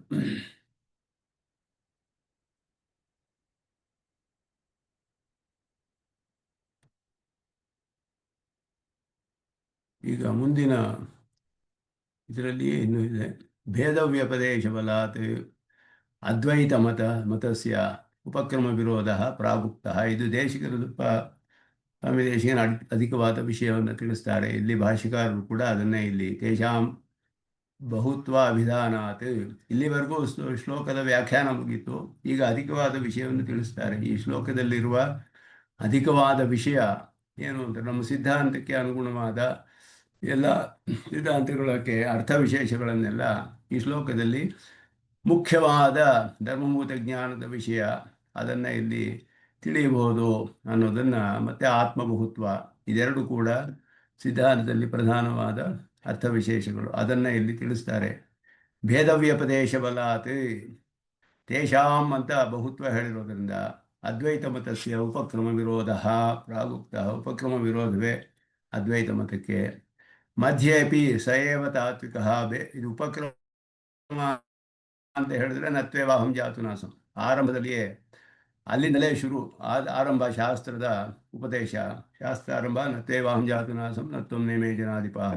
ಅಲ್ಲಿಯೇ ಆತ್ಮಬಹುತ್ವ ಬಂದ್ಬಿಡ್ತು, ಭೇದ. ಅದರಿಂದ ಅಲ್ಲಿಯೇ ಅದ್ವೈತಕ್ಕೆ ವಿರೋಧ ಬಂತು. ಮಧ್ಯದಲ್ಲೂ ಹಾಗೆಯೇ ಸಯೇವ ತಾತ್ವಿಕೋ ಭೇದ ಸ್ಪಷ್ಟಂ ಉಪದಿಶ್ಯತೆ ಇತಿ ತಸ್ಯ ತಾತ್ಪರ್ಯ ವಿಷಯತ್ವಂ ದರ್ಶಯತಿ ತೇಷಾಂ. ಇಲ್ಲಿಯೂ ಹಾಗೆ ಬರುತ್ತೆ. ಮಧ್ಯದಲ್ಲಿ ಎಲ್ಲ ಕಡೆಯೂ ಅನೇಕ ಕಡೆ ಬಹುತ್ವವು ಸ್ಪಷ್ಟವಾಗಿ, ಭೇದವು ಸ್ಪಷ್ಟವಾಗಿ ಹೇಳಲ್ಪಟ್ಟಿದೆ. ಇದೆಲ್ಲ ಕೂಡ ಆವಿದ್ಯಕ ಅಂತ ಎಲ್ಲೂ ಹೇಳಿಲ್ಲ. ವಿನಷ್ಟ ಅಜ್ಞಾನಾನಾಂ, ಯಾಕೆಂದರೆ ಇಲ್ಲಿ ಇನ್ನೂ ಸ್ಪಷ್ಟವಾಗಿದೆ. ಆವಿದ್ಯಕ ಅಂತ ಹೇಳಿದ ಹೋಗಲಿ, ಇದು ಸ್ವಾಭಾವಿಕ ಅಂತನೂ ಹೇಳಲಿಲ್ವಲ್ಲ ಅಂತ ನಾವು ಆಕ್ಷೇಪ ಮಾಡೋಕ್ಕಾಗಲ್ಲ. ಯಾಕೆ ಅಂದರೆ ಇಲ್ಲಿ ಸ್ವಾಭಾವಿಕ ಹೇಳಿಬಿಟ್ಟಿದೆ. ವಿನಷ್ಟ ಅಜ್ಞಾನ, ಅವಿದ್ಯೆ ಹೋಗಿರುವ ಸ್ಥಿತಿ ಹೇಳಿದೆ ಇಲ್ಲಿ. ಆದ್ದರಿಂದ ಅವಿದ್ಯೆಯ ವಿಷಯ ಹೇಳಿಲ್ವಲ್ಲ, ಇಲ್ಲಿ ಅವಿದ್ಯೆ ಇದೆಯೋ ಇಲ್ವೋ ಹೇಗೆ ಗೊತ್ತಾಗುತ್ತೆ ನಿಮಗೆ ಅಂತ ಪ್ರಶ್ನೆ ಮಾಡೋಕ್ಕಾಗೋದಿಲ್ಲ. ಅವಿದ್ಯೆ ನಾಶವಾದ ಸ್ಥಿತಿ ಸ್ಪಷ್ಟವಾಗಿ ವಿನಷ್ಟ ಅಜ್ಞಾನಾನ. ನಹಿ ಇದಂ ಬಹುತ್ವಂ ಭ್ರಾಂತಿ ಸಿದ್ಧಂ ಉಪಾಧಿ ಸಿದ್ಧಂ ವಾ ವಕ್ತುಂ ಶಕ್ಯಂ. ಭ್ರಾಂತಿ ಸಿದ್ಧವು ಅನ್ನೋದು ಶಂಕರರ ಮತ, ಉಪಾಧಿ ಸಿದ್ಧ ಅನ್ನೋದು ಭಾಸ್ಕರರ ಮತ. ಇದೆರಡು ಕೂಡ ಇಲ್ಲಿ ಹೇಳೋಕ್ಕಾಗೋದಿಲ್ಲ. ಯಾಕೆಂದರೆ ಅಜ್ಞಾನ ಪೂರ್ಣ ಹೋಗಿರುವಂಥ ಅವಸ್ಥೆ. ಸತ್ಯಮಿಥ್ಯೋಪಾಧಿಕೃತ ಭೇದವಾದಿನಃ ಭಾಸ್ಕರ ಶಂಕರಯೋ ಮತಮನೂದ್ಯ ಪರಿಹರತಿ ನ ಚೈದಂ. ಎರಡು ಕೂಡ ಹೇಳಿದ್ರು ಇವರು. ಸತ್ಯ ಮಿಥ್ಯಾ ಉಪಾಧಿಕೃತ ಭೇದ, ಸತ್ಯವಾದ ಉಪಾಧಿ ಅದರಿಂದ ಬರುವ ಭೇದ ಭಾಸ್ಕರರ ಮತ. ಮಿಥ್ಯೆಯಾದ ಉಪಾಧಿ ಅದರಿಂದ ಬರುವ ಭೇದ ದರ್ಶನ ಶಂಕರರ ಮತ. ಉಪಾಧಿ ಅನ್ನೋದು ಮಿಥ್ಯೆ ಶಂಕರರಲ್ಲಿ, ಅವಿದ್ಯೆ ಅಂತ ಹೇಳೋದು. ಅದರಿಂದ ಭೇದ ದರ್ಶನ ಆಗ್ತಾ ಇದೆ. ಭಾಸ್ಕರರು ಹೇಳಿದ್ರು ಉಪಾಧಿಯನ್ನು ಸತ್ಯ ಅಂತ ಒಪ್ಕೊಳ್ಬೇಕು. ಒಂದು ಮೂಲವಾದ ದೋಷ ಸತ್ಯವಾಗಿರಬೇಕು. ಇಲ್ಲದೆ ಹೋದರೆ ಇದನ್ನೆಲ್ಲ ನಾವು ಸರಿಯಾಗಿ ಅರ್ಥವನ್ನು ವಿವರಿಸೋಕ್ಕಾಗೋದಿಲ್ಲ. ಇದನ್ನು ಭೇದವನ್ನು ಅದು ಒಂದು ಸತ್ಯವಾದ ದೋಷ, ಮೂಲ ದೋಷ ಒಪ್ಕೊಳ್ಬೇಕು. ಅದರಿಂದ ಉಪಾಧಿ ಎನ್ನುವುದು ಸತ್ಯ ಅಂತ ಹೇಳಿದ್ರು ಅವರು. ಆದ್ದರಿಂದ ಅವರಿಗೆ ಎರಡು ಸತ್ಯಗಳು ಬಂತು. ಬ್ರಹ್ಮವೂ ಸತ್ಯ, ಉಪಾಧಿಯೂ ಸತ್ಯ. ಆದರೆ ಶಂಕರರಿಗೂ ಒಂದೇ ಸತ್ಯ, ಬ್ರಹ್ಮ ಒಂದೇ ಸತ್ಯ, ಮಿಕ್ಕಿದೆಲ್ಲ ಮಿಥ್ಯೆ ಅಂತ. ಉಪಾಧಿ ಅಂದರೆ ಹೇಳಿದ್ರೆ ಅವರು ಹೇಳೋದು ದೇಹೇಂದ್ರಿಯಗಳು ಮೊದಲಾದದ್ದು, ಪ್ರಕೃತಿ. ಸತ್ಯ ಮಿಥ್ಯ ಉಪಾಧಿಕೃತ ಭೇದವಾದಿನಃ. ಸತ್ಯೋಪಾಧಿಕೃತ ಭೇದವಾದಿಗಳು ಭಾಸ್ಕರರು, ಮಿಥ್ಯೋಪಾಧಿಕೃತ ಭೇದವಾದಿಗಳು ಶಂಕರರು. ಎರಡು ಕೂಡ ಪರಿಹಾರ ಮಾಡ್ತಾರೆ. ನಚೇದಂ, ಭಾಷಿಕಾರರು ಇಲ್ಲಿ ನಚೇದಂ ಬಹುತ್ವಂ ಉಪಾಧಿಕೃತಂ ಅನ್ನೋದ್ರಿಂದಲೇ ಎರಡು ಹೇಳಿದಾಗಾಯ್ತು. ಸತ್ಯ ಮಿಥ್ಯೆ ಉಪಾಧಿ ಎರಡು ಕೂಡ. ಮಿಥ್ಯಾಭೂತಸ್ಯ ಅಜ್ಞಾನಾಖ್ಯ ಉಪಾದಾನಸ್ಯ ವಿನಾಶೇ ತದುಪಾತ್ತ ಮಿಥ್ಯಾಭೂತ ಅಂತಃಕರಣಾದಿ ಉಪಾಧೇರ್ಪಿ ನಿವೃತ್ತೇರ್ತಿ ಶಂಕರಂ ಪ್ರತಿ ಹೇತ್ವರ್ಥಃ. ಹೇಗೆ ಅಂತ ಹೇಳಿದ್ರೆ, ಮಿಥ್ಯಾಭೂತವಾದ ಅಜ್ಞಾನ ಅಂತ ಹೇಳುವಂತಹ ಅದರ ವಿನಾಶವಾದರೆ ಅಜ್ಞಾನಾಖ್ಯ ಉಪಾದಾನಸ್ಯ ಮಿಥ್ಯಾ ಅಂತ ಹೇಳಲ್ಪಟ್ಟ ಅಜ್ಞಾನವಿದೆಯಲ್ಲ, ಅದು ನಾಶವಾದರೆ ಅದರಿಂದ ಉಂಟಾದಂತಹ ಮಿಥ್ಯಾಭೂತವಾದ ಅಂತಃಕರಣ ಮೊದಲಾದ ಉಪಾಧಿಗಳು ನಾಶವಾಗುತ್ತೆ. ಆದ್ದರಿಂದ ಇದು ಶಂಕರರಿಗೆ ವಿರೋಧ, ಶಂಕರರ ಭಾಷ್ಯಕ್ಕೆ ಮತಕ್ಕೆ ವಿರೋಧವಾಗುತ್ತೆ, ಅದ್ವೈತಕ್ಕೆ. ಇತರಂ ಪ್ರತಿ ಅಜ್ಞಾನ ಸಿದ್ಧವಾಚ್ಯಸ್ಯ ಕರ್ಮಾದೇಹ ವಿನಾಶೇ ತನ್ನಿಮಿತ್ತ ಶರೀರಾಂತಕರಣಾದಿ ಉಪಾಧಿ ನಿವೃತ್ತೇ ಇತ್ಯರ್ಥ. ಭಾಸ್ಕರರಿಗೆ ಶರೀರ ಇಂದ್ರಿಯಗಳು ಮೊದಲಾದದ್ದೇ ಅಂತಃಕರಣ ಮೊದಲಾದದ್ದೇ ಉಪಾಧಿ ಅಂತ ಹೇಳ್ತಾರೆ, ಅದೆಲ್ಲ ಸತ್ಯ ಅಂತ ಹೇಳ್ತಾರೆ ಅವರು. ಆದರೆ ಮೋಕ್ಷದಲ್ಲಿ ಎಲ್ಲ ಲಯವಾಗಿಬಿಡಬೇಕು, ಅಲ್ಲಿ ಅಭೇದವೇ, ಔಪಾಧಿಕ ಭೇದ ಸ್ವಾಭಾವಿಕ ಅಭೇದ ಭಾಸ್ಕರರದು. ಔಪಾಧಿಕ ಭೇದವಾದಿಗಳು ಅಂತ ಹೆಸರು ಅವರಿಗೆ. ಆದ್ದರಿಂದ ಶರೀರ ಅಂತಃಕರಣಗಳೆಲ್ಲ ಇಲ್ಲಿ ಸತ್ಯ ಅಂತ ಹೇಳಿದ್ರು.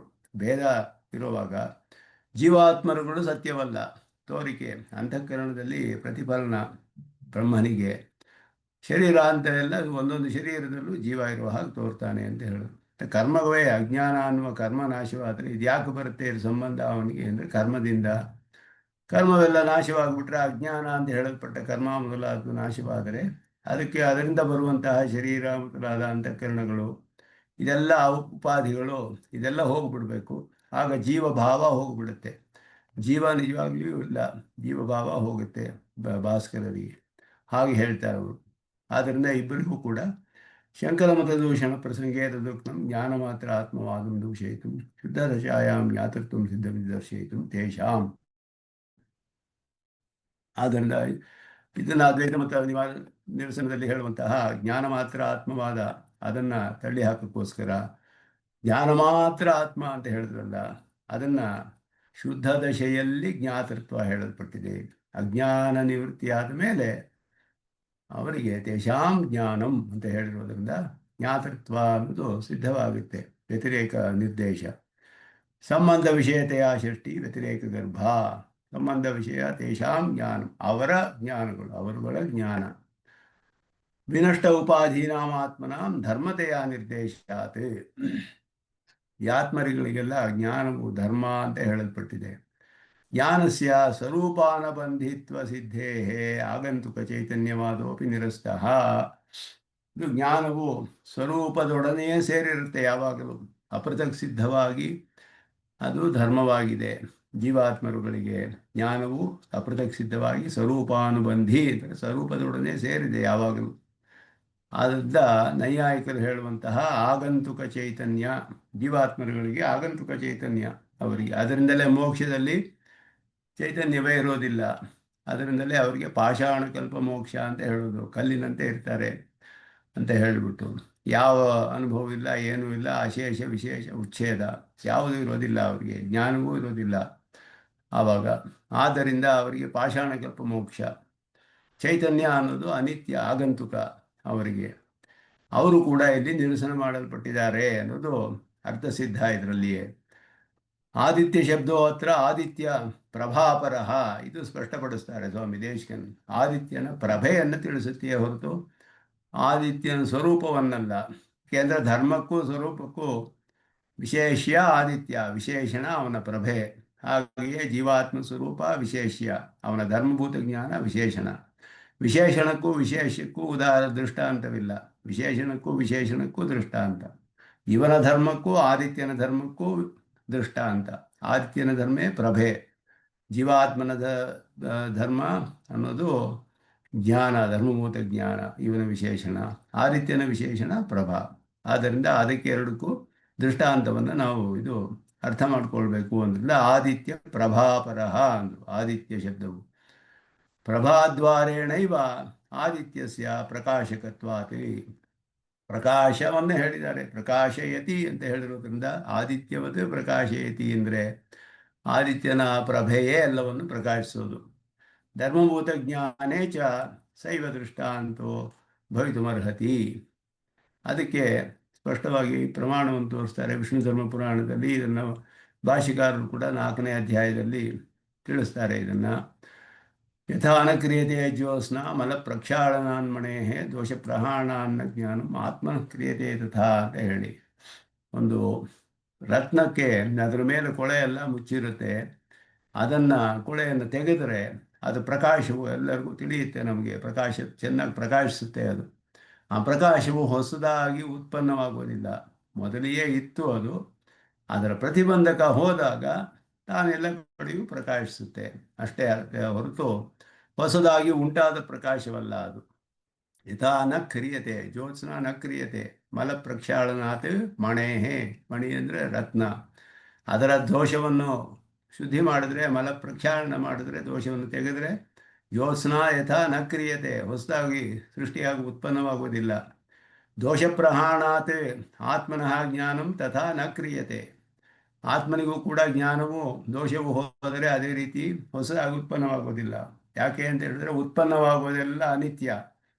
ಯಾವುದಾದರೂ ಯದ್ಯದ್ ಉತ್ಪದ್ಯತೆ ತತ್ತನ್ನಶ್ಯತಿ, ಅದೆಲ್ಲ ನಾಶವಾಗಲೇಬೇಕು. ಉತ್ಪನ್ನವಾಗುವುದೆಲ್ಲ ನಾಶವಾಗಬೇಕು. ಎಲ್ಲರೂ ಒಪ್ಕೊಳ್ಳುವಂಥ ನ್ಯಾಯ ಇದು. ಆದ್ದರಿಂದ ಮೋಕ್ಷ ಉತ್ಪತ್ತಿಯಾಗುವುದಿಲ್ಲ. ಮೋಕ್ಷ ಆವರಣ ಹೋಗುತ್ತೆ, ಸ್ವಾಭಾವಿಕವಾದ ಸ್ಥಿತಿಯಲ್ಲಿ ಇರ್ತಾನವನು ಅಷ್ಟೇ ಹೊರತು ಹೊಸದಾಗಿ ಉತ್ಪನ್ನವಾಗುವ ಸ್ಥಿತಿಯಲ್ಲ ಇವನಿಗೆ. ಅದನ್ನು ಇಲ್ಲಿ ತೋರಿಸ್ತಾರೆ. ಇತ್ಯಾದಿ ಸಾಮ್ಯಾಚ ತದೇತದಭಿಪ್ರೇತ್ಯ ತತ್ಫಲಿತಮಾಹ ಆದಿತ್ಯ ದೃಷ್ಟಾಂತೇನ. ಅವನಿಗೆ ಅವನ ಪ್ರಭೆಯು ಹೇಳಲ್ಪಟ್ಟಿದೆ ಎನ್ನುವುದನ್ನು ಸ್ಪಷ್ಟಪಡಿಸ್ತಾರೆ ಭಾಷ್ಯಕಾರರೇ ಭಾಷ್ಯದಲ್ಲಿ. ತತಃಪ್ರಸ್ತುತಸ್ಯ ಕಿಂ ಇತ್ಯತ್ರ ತಥೈವ ಯಥಾ ಪ್ರಭಾಯಾಃ ಆವಾರಕ ಸನ್ನಿಧೌ ಸಂಕೋಚಃ ತನ್ನಿವೃತ್ತೌ ಪುನರ್ವಿಕಾಸಶ್ಚ ದೃಶ್ಯತೆ. ಸಂಕೋಚ ವಿಕಾಸಗಳು ಉಂಟಾಗುತ್ತಲ್ಲ, ಅದೇ ರೀತಿಯಲ್ಲಿ ಜ್ಞಾನಸ್ಯ ಅಪಿ ಇತಿ ಭಾವ. ಅಥವಾ ತೇಷಾಂ ಆದಿತ್ಯವದವಸ್ಥಿತಾನಾಂ ಪ್ರಭಾತುಲ್ಯಂ ಜ್ಞಾನಂ ಇತ್ಯರ್ಥ. ಪ್ರಭೆಗೆ ಸಮಾನವಾದ ಈ ಜ್ಞಾನವು ಪ್ರಕಾಶಿಸುತ್ತೆ ಎಲ್ಲ ಕಡೆಯೂ. ಪ್ರಭಾಯಾಃ ಪ್ರದೀಪ ಆದಿತ್ಯಾದಿ ಅಪೃಥಕ್ ಸಿದ್ಧ ತೇಜೋ ದ್ರವ್ಯ ವಿಶೇಷತ್ವಂ. ಅಲ್ಲಿಯೂ ಹಾಗೆಯೇ ಸೂರ್ಯನ ಕಿರಣಗಳು, ಸೂರ್ಯನಿಗೆ ಅಪೃಥಕ್ ಸಿದ್ಧವಾದ ವಿಶೇಷಣಗಳು. ಕಿರಣಗಳನ್ನು ಅವನಿಂದ ಬೇರೆ ಮಾಡೋಕ್ಕಾಗೋದಿಲ್ಲ. ಸೂರ್ಯನಿಂದ ಅಪೃಥಕ್ ಸಿದ್ಧವಾದ ವಿಶೇಷಣ ಅವನಿಗೆ. ದೀಪಕ್ಕೂ ಹಾಗೆಯೇ ದೀಪಕದ ಬೆಳಕನ್ನು ಬೇರೆ ಮಾಡೋಕ್ಕಾಗೋದಿಲ್ಲ. ಆದರೆ ದೂರ ಹೋಗುತ್ತೆ, ಹತ್ತಿರ ಬರುತ್ತೆ, ಪ್ರಸಾರ ಇದೆ ಬೆಳಕಿಗೆ. ಹಾಗೆಯೇ ಧರ್ಮಭೂತ ಜ್ಞಾನವು ಅದೇ ರೀತಿಯಲ್ಲಿ ಅಪೃಥಕ್ ಸಿದ್ಧವಾದ, ಹೇಗೆ ದ್ರವ್ಯ ವಿಶೇಷತ್ವಂ ತೇಜೋ ದ್ರವ್ಯ, ಕಿರಣಗಳು ಒಂದು ದ್ರವ್ಯ, ತೇಜೋ ದ್ರವ್ಯ. ದೀಪೆಯ ಪ್ರಭೆಯು ಬೆಳಕು ಕೂಡ ಒಂದು ದ್ರವ್ಯ, ತೇಜೋ ದ್ರವ್ಯ ಅದು. ಅದೇ ರೀತಿ ಜೀವಾತ್ಮನ ಧರ್ಮಭೂತ ಜ್ಞಾನವು ಕೂಡ ಒಂದು ದ್ರವ್ಯವೇ, ಇವರಿಗೆ ಧರ್ಮವಾಗಿದೆ ಅದು ಅಷ್ಟೇ. ಜ್ಞಾನಸ್ಯ ಆತ್ಮಧರ್ಮತ್ವೇಪಿ ದ್ರವ್ಯತ್ವಂ. ಆತ್ಮನಿಗೆ ಧರ್ಮವಾಗಿದ್ದರೂ ಅದು ದ್ರವ್ಯವೇ ಜ್ಞಾನ. ಯಾಕೆ ಅಂದರೆ ಬರೀ ಧರ್ಮಕ್ಕೆ ಸಂಕೋಚ ವಿಕಾಸ ಉಂಟಾಗಲ್ಲ, ದ್ರವ್ಯಕ್ಕೆ ಸಂಕೋಚ ವಿಕಾಸ ಅವಸ್ಥೆಗಳು ಬರುವಂಥದ್ದು. ಆದ್ದರಿಂದ ಅದು ದ್ರವ್ಯ ಅಂತ ಒಪ್ಕೊಳ್ಬೇಕು ಅದನ್ನು. ಆದರೆ ಧರ್ಮವಾಗಿದೆ ಇವನಿಗೆ. ಸಂಕೋಚ ವಿಕಾಸ ಯೋಗಿತ್ವಾದೀನಿ ಚ ಶಾರೀರಿಕ ಭಾಷ್ಯೆ ಪ್ರಪಂಚಿತಾನಿ. ಶ್ರೀಭಾಷ್ಯದಲ್ಲಿ ಸ್ಪಷ್ಟವಾಗಿ ಭಾಷ್ಯಕಾರರು ವಿಸ್ತಾರವಾಗಿ ಇದನ್ನು ಹೇಳ್ತಾರೆ. 4ನೇ ಅಧ್ಯಾಯದಲ್ಲಿ ಹೇಳುವಾಗ ಅವನಿಗೆ ತನ್ನ ಸ್ವಾಭಾವಿಕವಾದ ಅವಸ್ಥೆ ಹೇಗೆ ಉಂಟಾಗುತ್ತೆ ಅಂತ ಹೇಳುವಾಗ ಶ್ರುತಿ ಅದನ್ನ ತಿಳಿಸುತ್ತೆ. ಶ್ರುತಿಯಲ್ಲಿ ಹೇಳುವಾಗ ಅಸ್ಮಾತ್ ಶರೀರಾತ್ ಸಮುತ್ತಾಯ ಪರಂಜ್ಯೋತಿ ಉಪಸಂಪತ್ಯ ಸ್ವೇನ ರೂಪೇಣ ಅಭಿನಿಷ್ಪದ್ಯತೆ. ಸ್ವೇನ ಶಬ್ದಾತ್ ಸಂಪದ್ಯ ಆವಿರ್ಭಾವ, ಸ್ವೇನ ಶಬ್ದಾತ್ ಅಂತ ಬ್ರಹ್ಮಸೂತ್ರ. ಸಂಪದ್ಯ ಆವಿರ್ಭಾವ, ಆವಿರ್ಭಾವವೇ ಹೊರತು ಉತ್ಪತ್ತಿ ಇಲ್ಲ.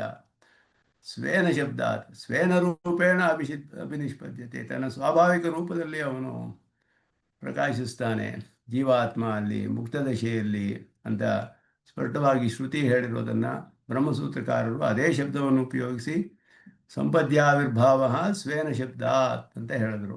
ಆ ರೀತಿ ಇದು ಭಾಷ್ಯದಲ್ಲಿ ಸ್ಪಷ್ಟವಾಗಿ ವಿಸ್ತಾರವಾಗಿ ಭಾಷೆಗಾರರು ಅದನ್ನು ಸ್ಥಾಪನೆ ಮಾಡಿದ್ದಾರೆ. ಹೀಗೆ ಪ್ರಭಾತುಲ್ಯ ದ್ರವ್ಯತ್ವೋಪಪಾದನೇನ ಪ್ರಕೃತಂ ಆವೃತತ್ವಾದಿಕಂ ಯುಜ್ಯತೆ ತಥೈವ. ಆದ್ದರಿಂದ ಇದು ಕೂಡ ದ್ರವ್ಯವೇ. ಒಂದು ದ್ರವ್ಯ ಇನ್ನೊಂದು ದ್ರವ್ಯವನ್ನು ಮುಚ್ಚಬಹುದಲ್ಲ, ಆದ್ದರಿಂದ ಅದು ಸಾಧ್ಯವೇ. ಅದು ಕೂಡ ತಥೈವ ಸಂಸಾರದಶಾಯಾಂ ಜ್ಞಾನಸ್ಯ ಕರ್ಮಣ ಸಂಕೋಚ ಮೋಕ್ಷದಶಾಯಾಂ ವಿಕಾಸಶ್ಚ. ಸಂಕೋಚ ವಿಕಾಸ ಇರೋದು ದ್ರವ್ಯವಾಗಿರೋದ್ರಿಂದಲೇ, ಜ್ಞಾನವು ದ್ರವ್ಯ. ಆದ್ದರಿಂದ ಸಂಕೋಚ ವಿಕಾಸವು ಉಪಪನ್ನವು ಅನ್ನೋದನ್ನು ತಿಳಿಸ್ತಾರೆ. ಇದರಲ್ಲಿ ಧರ್ಮಭೂತ ಜ್ಞಾನವು ಮುಖ್ಯವಾದದ್ದು. ಆತ್ಮಭೂತ್ವ ಧರ್ಮಭೂತ ಜ್ಞಾನದ ಸ್ವರೂಪ ಸ್ಪಷ್ಟವಾಗಿ ತಿಳಿಸಲ್ಪಟ್ಟಿದೆ ಇದರಲ್ಲಿ. ಆದ್ದರಿಂದ ಈ ಶ್ಲೋಕಕ್ಕೆ ಮುಖ್ಯವಾದ ವ್ಯಾಖ್ಯಾನ ಭಾಷ್ಯಗಾರರು ನಮ್ಮ ಸಿದ್ಧಾಂತದ ಅರ್ಥಗಳನ್ನು ಅದಕ್ಕೆ ಅಧಿಕವಾಗಿ ವ್ಯಾಖ್ಯಾನ ಮಾಡಿ ಸ್ಥಾಪನೆ ಮಾಡ್ತಾರೆ ಇಲ್ಲಿ. ತೇಷಾಮಾದಿತ್ಯವಜ್ಞಾನಂ ಪ್ರಕಾಶಯತಿ ತತ್ಪರಂ ಅಂತ ಹೇಳುವಾಗ ವಿಶೇಷವಾದ ಅರ್ಥಗಳನ್ನು ಇಲ್ಲಿ ತೋರಿಸ್ತಾರೆ ಭಾಷ್ಯಕಾರರು.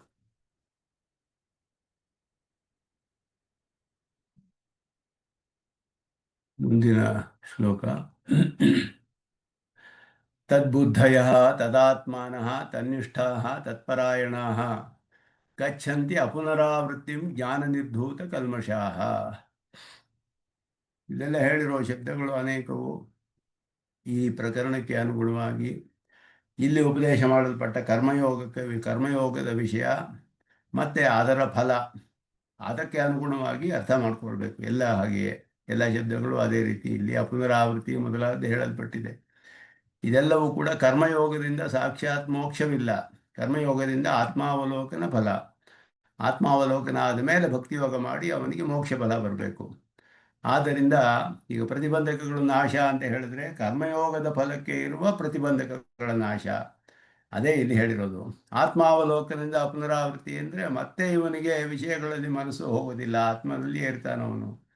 ಆ ರೀತಿ ಅವನು ಅನುಸಂಧಾನ ಮಾಡ್ತಾನೆ ಕರ್ಮಯೋಗವನ್ನು ಅಂತ ಅರ್ಥ. ಪರಮಪದಕ್ಕೆ ಹೋಗಿ ಬರೋದಿಲ್ಲ ಅನ್ನೋ ಅರ್ಥವಲ್ಲ ಇಲ್ಲಿ. ಇದೆಲ್ಲ ಈ ಶಬ್ದಗಳು, ಅನೇಕ ಶಬ್ದಗಳು ಶ್ರುತಿ ಸ್ಮೃತಿಗಳಲ್ಲಿ ಹೀಗೆಯೇ ಬರುತ್ತೆ. ಪ್ರಕರಣಕ್ಕೆ ಅನುಗುಣವಾಗಿ ಪೂರ್ವಾಪರ ಶ್ಲೋಕಗಳನ್ನು ಅರ್ಥ ಮಾಡಿ ಅದಕ್ಕೆ ಅನುಗುಣವಾಗಿ ಅರ್ಥ ನಿಶ್ಚಯ ಮಾಡಬೇಕು. ಇಲ್ಲದೆ ಹೋದರೆ ಒಂದಕ್ಕೊಂದಕ್ಕೆ ಸಂಬಂಧವೇ ಇರೋದಿಲ್ಲ. ಯಾವುದು ನಿಶ್ಚಿತವಾಗಿ ಇದೇ ರೀತಿ ಅಂತ ಸ್ಥಾಪನೆ ಮಾಡೋಕ್ಕಾಗಲ್ಲ. ತತ್ವಹಿತ ಪುರುಷಾರ್ಥವೇ ಅದುವೇ ವ್ಯತ್ಯಾಸವಾಗಿಬಿಡುತ್ತೆ. ಬಾದರಾಯಣರು ಸ್ಪಷ್ಟವಾಗಿ ತತ್ವಹಿತ ಪುರುಷಾರ್ಥವನ್ನು 4 ಅಧ್ಯಾಯದಲ್ಲಿ ಸ್ಥಾಪನೆ ಮಾಡಿದ್ರು. ಅದಕ್ಕೆಲ್ಲ ಅನುಗುಣವಾಗಿ ಇಲ್ಲಿ ಅರ್ಥವ್ಯವಸ್ಥೆ ಮಾಡಬೇಕು. ಗೀತೆಯೂ ಹಾಗೆಯೇ, ಅಲ್ಲಿಯೂ ಇಲ್ಲಿಯೂ. ಆದ್ದರಿಂದ ಇಲ್ಲಿ ತದ್ಬುದ್ಧಯ ತದಾತ್ಮಾನಃ ತನ್ನಿಷ್ಠಾಃ ತತ್ಪರಾಯಣಾಃ ಗಚ್ಚಂತಿ ಅಪುನರಾವೃತ್ತಿಂ ಜ್ಞಾನನಿರ್ಧೂತ ಕಲ್ಮಷಾಃ. ತದ್ಬುದ್ಧಯ, ಬುದ್ಧಿ ಅನ್ನೋದು ನಿಶ್ಚಯ ಅನ್ನೋದನ್ನು ತಿಳಿಸುತ್ತೆ.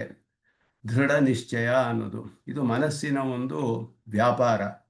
ಬುದ್ಧಿ, ಚಿತ್ತ, ಮನ ಇದೆಲ್ಲ ಕೂಡ ಮನಸ್ಸಿನ ವ್ಯಾಪಾರ ವಿಶೇಷಗಳು. ಇದು ನಿಶ್ಚಯ. ಒಂದು ಕೆಲಸ ಮಾಡೋಕ್ಕೆ ಮೊದಲು ಅದನ್ನು ನಿಶ್ಚಯ ಮಾಡ್ಕೊಳ್ಬೇಕು ಮನಸ್ಸಿನಲ್ಲಿ. ನಾವು ನಿಶ್ಚಯವೇ ಇರದೆ ಹೋದರೆ ಮುಂದಕ್ಕೆ ಹೋಗೋದಿಲ್ಲ. ದೃಢ ನಿಶ್ಚಯ ಅನ್ನೋದು ಸಂಕಲ್ಪ ಸ್ಪಷ್ಟವಾಗಿ ಇರಬೇಕು. ಕರ್ಮಯೋಗ ಮಾಡುವವನು ಆತ್ಮಾವಲೋಕನ ಪಡೆದುಕೊಳ್ತೇನೆ ದೃಢವಾದ ನಿಶ್ಚಯ ಮನಸ್ಸಿನಲ್ಲಿದ್ದರೆ ಅದನ್ನು ಮುಂದೆ ಹೋಗ್ತಾನವನು. ಆ ನಿಶ್ಚಯವೇ ಸಡಿಲವಾದರೆ ಬೇರೆ ಕಡೆ ಮನಸ್ಸು ಹೋಗ್ಬಿಡುತ್ತೆ. ಮೊದಲು ಬೇಕಾಗಿದ್ದು ದೃಢ ಬುದ್ಧಿ, ತದ್ಬುದ್ಧಯ, ದೃಢ ನಿಶ್ಚಯ ಮೊದಲು ಬೇಕು. ತದಾತ್ಮಾನಃ, ಆತ್ಮಶಬ್ದವು ಮನಸ್ಸನ್ನು ತಿಳಿಸುತ್ತೆ. ಅದನ್ನೇ ಮನಸ್ಸಿನಲ್ಲಿ ಯಾವಾಗಲೂ ವಿಚಾರ ಮಾಡ್ತಾ ಇರಬೇಕು. ಲೋಕದಲ್ಲಿ ನಮಗೆ ಅನುಭವ ಆಗುತ್ತೆ. ಯಾವುದೋ ಒಂದು ವಿಷಯದಲ್ಲಿ ಒಬ್ರಿಗೆ ಆಸೆ ಬಂದುಬಿಟ್ರೆ, ಒಂದು ಕಾರ್ ತಗೊಳ್ಬೇಕು ಅಂತ ನಿಶ್ಚಯ ಮಾಡಿಬಿಟ್ರೆ 3 ಹೊತ್ತು ಅದನ್ನೇ ಮನಸ್ಸಿನಲ್ಲಿ ನೆನೆಸ್ಕೊಳ್ತಾ ಇರ್ತಾನೆ. ಹೇಗೆ ತಗೊಳ್ಳೋದು, ಏನು ಮಾಡೋದು, ಇದಕ್ಕೆ ಏನಾದ್ರು ಉಪಾಯ ಮಾಡಬೇಕಲ್ಲ, ಹೇಗೆ ಮಾಡೋದು, ಹೇಗಾದರೂ ಮಾಡಿ ಸಂಪಾದಿಸಬೇಕು, ತಗೊಳ್ಬೇಕು. ಮನಸ್ಸಿನಲ್ಲಿ ಅದೇ ಓಡ್ತಾ ಇರುತ್ತೆ ಯಾವಾಗಲೂ. ಹಾಗೆ ತದಾತ್ಮಾನಃ, ಆತ್ಮಾವಲೋಕನವನ್ನೇ ಮನಸ್ಸಿನಲ್ಲಿ ನೆನೆಸ್ತಾ ಇರುವಂಥವನು. ತನ್ನಿಷ್ಠಾಃ, ಅದರಲ್ಲಿಯೇ ನಿತರಾಂ ಸ್ಥಿತಿ.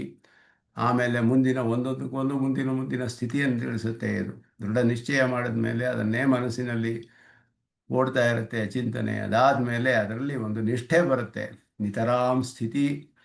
ಅದಾದ ಮೇಲೆ ಮುಂದಿನ ಸ್ಥಿತಿ ತತ್ಪರಾಯಣಾಃ. ಪರಾಯಣ ಅನ್ನೋದು ಪ್ರಾಪ್ತಿಯನ್ನು ತಿಳಿಸುತ್ತೆ. ಅದುವೇ ಫಲ ಇವರಿಗೆ. ನಾರಾಯಣಾಮಯನಂ ಅನ್ನುವಾಗ ಅವನೇ ಗತಿ. ಅಯನಂ ಶಬ್ದ ನಾರಾಯಣಕ್ಕೆ, ನಾರಾಯಣಾಮಯನಂ ಎಲ್ಲರಿಗೂ ಅವನೇ ಗತಿ ಅಂತ ಪರಮಪ್ರಾಪ್ಯನಾದವನು. ಹಾಗೆಯೇ ಪರಾಯಣ ಅಂದರೆ ಇದುವೇ ಪರಮಪ್ರಾಪ್ಯ ನನಗೆ, ಅದುವೇ ಫಲ, ಬೇರೆ ಯಾವ ಫಲವೂ ಬೇಕಾಗಿಲ್ಲ. ಅದನ್ನೇ ಪ್ರಯೋಜನವನ್ನಾಗಿ ಇಟ್ಟುಕೊಂಡು ಆ ನಿಷ್ಠೆಯನ್ನು ಹೊಂದಿರುವಂತಹ ಅಂತ ಕರ್ಮಯೋಗಿ ಅವರು. ಹಾಗೆ ಇರುವವರು ಗಚ್ಚಂತಿ ಅಪುನರಾವೃತ್ತಿಂ ಜ್ಞಾನಿನಃ ಜ್ಞಾನ ನಿರ್ಧೂತ ಕಲ್ಮಷಃ. ಜ್ಞಾನದಿಂದ ಕಲ್ಮಷಗಳೆಲ್ಲ ನಾಶವಾಗುತ್ತೆ. ಅಂದರೆ ಆತ್ಮಾವಲೋಕನಕ್ಕೆ ವಿರುದ್ಧವಾದ ಕಲ್ಮಷಗಳು, ಪ್ರತಿಬಂಧಕಗಳೆಲ್ಲ ನಾಶವಾಗುತ್ತೆ.